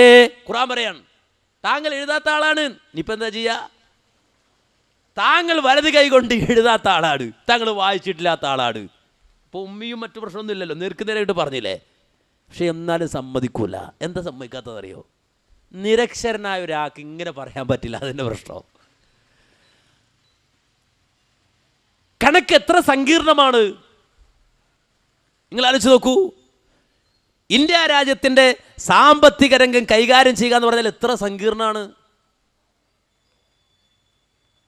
ലോകത്ത് സാമ്പത്തികമായ സന്തുലിതാവസ്ഥ നിലനിർത്തിക്കൊണ്ടു പോവുക എന്ന് പറഞ്ഞാൽ എത്ര സങ്കീർണമാണ്. ലോകത്തെ ഏറ്റവും വലിയ ലോക പോലീസായി ചമയുന്ന അമേരിക്ക കടപ്പത്രങ്ങൾ, അറിയോ, ഒരു വിലയില്ലാത്ത കടപ്പത്രങ്ങൾ കൊടുത്തിട്ട് പൈസ ഉണ്ടാക്കിയിട്ട് ആ കടപ്പത്രങ്ങളുടെ മേൽ സാമ്രാജ്യം പണിത അമേരിക്ക സാമ്പത്തിക പ്രതിസന്ധി ഉണ്ടായപ്പോൾ തലകുത്തി താഴോട്ട് വീണു. പിടിച്ചു നിൽക്കാൻ വേണ്ടിയിട്ട് വീണ്ടും അടിച്ചിറക്കേണ്ടി വന്നു. എന്ത്? കടപ്പത്രങ്ങൾ അടിച്ചിറക്കേണ്ടി വന്നു. ലോകത്ത് സാമ്പത്തിക താളക്രമം നിശ്ചയിക്കുവാൻ വേണ്ടി സമ്പത്തിൻ്റെ മൂലമായി അല്ലെങ്കിൽ അതിൻ്റെ ആധാരമായി ഉപയോഗിക്കുന്ന സ്വർണവും വെള്ളിയും, അഥവാ റിസർവ് ബാങ്ക് ഒരു 5 ലക്ഷം രൂപ അടിക്കണമെങ്കിൽ അതിന് തുല്യമായ സ്വർണ്ണം ഒരു മാറ്റി വെക്കണം. അതിൻ്റെ സമ്പത്ത്, അതിൻ്റെ മൂലം, അതിൻ്റെ മൂലധനം എന്നുള്ള നിലക്ക്. ഇതൊന്നുമില്ലാതെ നമ്മുടെ നാട്ടിൽ പത്രം അടിക്കണ പോലെ ഡോളർ അടിച്ചിറക്കിയിട്ട് അതിന് മൂല്യം നിശ്ചയിച്ചിട്ട് ലോകത്തിൻ്റെ മുന്നിൽ വിതരണം ചെയ്തുകൊണ്ട് താങ്കളുടെ സാമ്പത്തിക ശക്തിയെ പിടിച്ചു നിർത്തുവാൻ വേണ്ടി ശ്രമിച്ച ലോക പോലീസായ അമേരിക്ക എന്താ സംഭവിച്ചത്? അവസാനം വട്ടം പൊട്ടിക്കിട്ട് ലോക ബാങ്കുകൾ മുഖം കുത്തി നിലത്തേക്ക് വീണിട്ട് പട്ടിണിയും പരിവട്ടവും അമേരിക്കൻ ഫ്ലാറ്റുകളുടെ അകത്തരങ്ങളിലേക്ക് കടന്നു ചെന്നപ്പോൾ അവരേറ്റവും അധികം ചർച്ച ചെയ്തൊരു വിഷയം, ലോകം ശ്രദ്ധിച്ചൊരു വിഷയമാണെന്നറിയോ? ഇസ്ലാമിക് സാമ്പത്തിക ശാസ്ത്രം. ഇസ്ലാമിൻ്റെ സാമ്പത്തിക ശാസ്ത്രം ചർച്ച ചെയ്യപ്പെട്ടു. നിങ്ങൾ ആലോചിച്ച് നോക്കൂ, ഇസ്ലാമിൻ്റെ സാമ്പത്തിക ശാസ്ത്രം ചർച്ച ചെയ്യപ്പെട്ടു. മാത്രമല്ല ലോകത്ത് നിലനിൽക്കുന്ന സാമ്പത്തികമായ ആ രംഗങ്ങളിൽ, സാമ്പത്തികമായ പഠനങ്ങളിൽ, അതിൻ്റെതായ നിയമങ്ങളിൽ ഏറ്റവും ഉന്നതമായത് അല്ലാഹുവിൻ്റെ റസൂൽ സല്ലല്ലാഹു അലൈഹി വസല്ലം പഠിപ്പിച്ചതാ അല്ലേ? ഇന്ന് ലോകത്ത് ഇസ്ലാമിക് ബാങ്കിങ്ങിനെ സംബന്ധിച്ച് ചിന്തിക്കുകയാണ്, ഇസ്ലാമിക് ബാങ്കിങ്ങിനെ സംബന്ധിച്ച് ആലോചിക്കുകയാണ്. എന്തേ? കാരണം അവിടെ ഒരു സിസ്റ്റമുണ്ട്, സാമ്പത്തിക രംഗത്തൊരു സിസ്റ്റം. ആ സിസ്റ്റം 14 നൂറ്റാണ്ട് മുമ്പ് മഹാനായ മുഹമ്മദ് മുസ്തഫ സല്ലല്ലാഹു അലൈഹി വസല്ലം പഠിപ്പിച്ചാണ്. പരലോകത്തേക്ക് വേണ്ടി, പരലോകത്ത് വിജയിക്കാൻ വേണ്ടി പഠിപ്പിച്ചാണ്. ആ സാമ്പത്തിക സിസ്റ്റം, അതിൽ മാനവികതയുണ്ട്. അവിടെ സമ്പത്തിൻ്റെ ഒഴുക്കുണ്ട്, സമ്പത്ത് കെട്ടിക്കിടക്കരുതെന്ന നിയമമുണ്ട് അല്ലേ? മാത്രമല്ല അതിൻ്റെ ഏറ്റവും വലിയ മാനവികതയായ സക്കാത്ത് എന്ന സിസ്റ്റമുണ്ട്. സക്കാത്ത് എന്നൊരു സിസ്റ്റം ഏർപ്പെടുത്തി. അതിൻ്റെ മാനവികത, സമ്പത്തിൻ്റെ മാനവികത, ഇതൊക്കെ അല്ലാഹു സുബ്ഹാനഹു വ തആല പഠിപ്പിച്ചു. മാത്രമല്ല സാമ്പത്തിക രംഗത്തെ ഏറ്റവും വലിയ കൊള്ളയായ പലിശ, വിരോധിക്കണം. ഇത് ഏതടിസ്ഥാനത്തിലാണ് വിരോധിച്ചത്? പലിശ, ആ പലിശ പട്ടിണി പടി കയറുമ്പോ പുറകിലെ മാവിൽ കയറിടുന്ന ആളെ കുറിച്ചിട്ട് നമ്മുടെ കണ്ണാടിക്കാരൻ എഴുതി അല്ലേ, കവി. പലിശപ്പട്ടിണി വീടിൻ്റെ അകത്തളങ്ങളിലേക്ക് കടന്നു വരുമ്പോൾ അവസാനം പലിശ കയറി കുലം മുടിഞ്ഞ് അവസാനം പുറകിലെ മാവിൽ കയറി കെട്ടി തൂങ്ങിയിട്ട് അതിൽ ജീവനൊടുക്കുന്ന 10,000ങ്ങളുടെ കഥ പറഞ്ഞിട്ടല്ല ഇസ്ലാം പലിശ നിരോധിച്ചത്. നേരെ മറിച്ച് പലിശ എന്ന സംവിധാനം മനുഷ്യത്വ വിരുദ്ധമാണെന്ന് 14 നൂറ്റാണ്ടുകൾക്ക് മുമ്പ് പറഞ്ഞു. ആ തത്വത്തെ ഉൾക്കൊള്ളാതിരുന്നപ്പോൾ നമുക്കറിയാം, ഇന്ന് പലിശക്കാർ ഓടിച്ചിട്ട് പിടിക്കായിരുന്നു നമ്മുടെ മന്ത്രി. ഓപ്പറേഷൻ കുബേര എന്ന പേരിട്ട്, ഓപ്പറേഷൻ കുബേര. ഈ കുബേരയുള്ളിൽ എത്ര പേര് കുടുങ്ങി? ഇന്നും പത്രത്തിൽ വായിച്ചു, ഏതോ ഒരു വട്ടിപ്പലിശക്കാരനെ പോലീസ് ഓടിച്ചിട്ട് പിടിച്ച്. നിങ്ങൾ ചിന്തിക്കണം, ആ പലിശ എന്ന സംവിധാനത്തെ മൗലൂ ചെയ്തു ഹബീബ് മുഹമ്മദ് മുസ്തഫ സല്ലല്ലാഹു അലൈഹി വസല്ലം 14 നൂറ്റാണ്ടുകൾക്ക് മുമ്പ്. എന്തിനാ? പരലോകം ചൂണ്ടിയിട്ടാണ്. അപ്പോൾ ദുനിയാവുമായിട്ട് ബന്ധമില്ലാത്തതല്ല ഇത്. ദുനിയാവുമായി ബന്ധമുണ്ട്, മനുഷ്യൻ്റെ ജീവിതവുമായി അള്ളിപ്പിടിച്ച് നിൽക്കുന്നു ഈ ഓരോ തത്വങ്ങളും. അത് സാമ്പത്തിക രംഗത്താകട്ടെ, വേണ്ട ഖിസാസിൻ്റെ രംഗത്താകട്ടെ. ഇസ്ലാം ഏറ്റവും അധികം വിമർശിക്കപ്പെട്ടത് എവിടെയാണ്? ഇസ്ലാം ഏറ്റവും അധികം വിമർശിക്കപ്പെട്ടത് ഇസ്ലാമിൻ്റെ ഇസ്ലാമിൻ്റെ വിധികൾ, ഖിസാസുകൾ, നടപടിക്രമങ്ങൾ, ഹദ്ദുകൾ വിമർശിക്കപ്പെട്ടു. ഇസ്ലാം ക്രൂരമാണെന്ന് പറഞ്ഞു അല്ലേ, ഇസ്ലാമിൻ്റെ ഖിസാസ്. പക്ഷെ ഖുർആനിൽ അല്ലാഹ് ഖിസാസിനെ പറ്റി പറഞ്ഞു, വലക്കും ഫിൽ ഖിസാസി ഹയാത്തു യാ ഉലിൽ അൽബാബ്. ഖുർആൻ എങ്ങനെ പറഞ്ഞത്? ഈ ഖിസാസിൽ അഥവാ ഈ നടപടിക്രമങ്ങൾ അഥവാ ഓരോ ശിക്ഷാ നിയമങ്ങൾ സ്വീകരിച്ചുകൊണ്ട് അതിൽ കണിശത പാലിക്കുന്നതിൽ നിങ്ങൾക്ക് ജീവിതമുണ്ട് കൂട്ടരെ, ജീവിതമുണ്ട്. അവിടെ നിങ്ങൾക്ക് ജീവിതമുള്ളത് എന്ന് പറഞ്ഞു അല്ലേ. അതിനെ വിമർശിച്ചു നടന്ന ആളുകൾ ഈ അടുത്ത കാലഘട്ടത്തിൽ നമ്മുടെ നാട്ടിൽ പെൺവാണിഭ കേസുകൾ പെരുകിയപ്പോൾ, പീഡനങ്ങൾ പെരുകിയപ്പോൾ പറഞ്ഞു, എന്ത്? ഇസ്ലാമിലെ ശിക്ഷാ നിയമം ഇവിടെ കൊണ്ടുവരണം, സൗദി അറേബ്യയിലെ ശിക്ഷാ നിയമം ഇവിടെ കൊണ്ടുവരണം അല്ലേ. അപ്പോൾ ഇത് മനുഷ്യൻ്റെ ജീവിതമായിട്ട് ബന്ധമില്ലാത്തതല്ല മതവും പ്രവാചകനും എന്നൊക്കെ പറഞ്ഞാൽ, നമ്മുടെ എല്ലാവരുടെയും ജീവിതവുമായി ഇഴുകിച്ചേർന്ന ബന്ധപ്പെട്ട് നിൽക്കുന്ന ഒന്നാണ് അള്ളാഹുവിൻ്റെ പ്രവാചകന്മാർ പഠിപ്പിച്ച സരണി എന്നത്, അവരുടെ പാത എന്നത്. മനസ്സിലാക്കാനും അത് ഉൾക്കൊള്ളാനും പഠിക്കുവാനും ആ പ്രവാചകന്മാരുടെ മാർഗത്തെ അനുധാവനം ചെയ്യാനും നമുക്ക് ഓരോരുത്തർക്കും കഴിയേണ്ടതുണ്ട്. അതിനുള്ളൊരു പ്രചോദനമായി, ആ പഠനത്തിലുള്ളൊരു പ്രചോദനമായി ഈ പരിപാടിയെ കാണുകയും അന്വേഷിക്കുകയും കാര്യങ്ങളെ ഗ്രഹിക്കുകയും ചെയ്യുക. ആ പ്രവാചകന്മാരുടെ മാർഗത്തെ ഒപ്പിയെടുത്തുകൊണ്ട് അവരെ പിൻപറ്റിക്കൊണ്ട് അവർ നടന്ന വഴിയിലൂടെ നടക്കാനും അവർ കാണിച്ചെന്ന സരണി സ്വന്തം സരണിയായി സ്വീകരിക്കുവാനും പണിയെടുക്കുക, പരിശ്രമിക്കുക എന്നുണർത്തി ഞാനെൻ്റെ വാക്കുകൾ അവസാനിപ്പിക്കുന്നു. റബ്ബനാ തഖബ്ബൽ മിന്നാ إنك أنت السميع العليم وتب علينا إنك أنت التواب الرحيم ربنا اغفر لنا ولإخواننا الذين سبقونا بالإيمان ولا تجعل في قلوبنا غلا للذين آمنوا ربنا إنك رؤوف رحيم والحمد لله رب العالمين. السلام عليكم ورحمة الله وبركاته.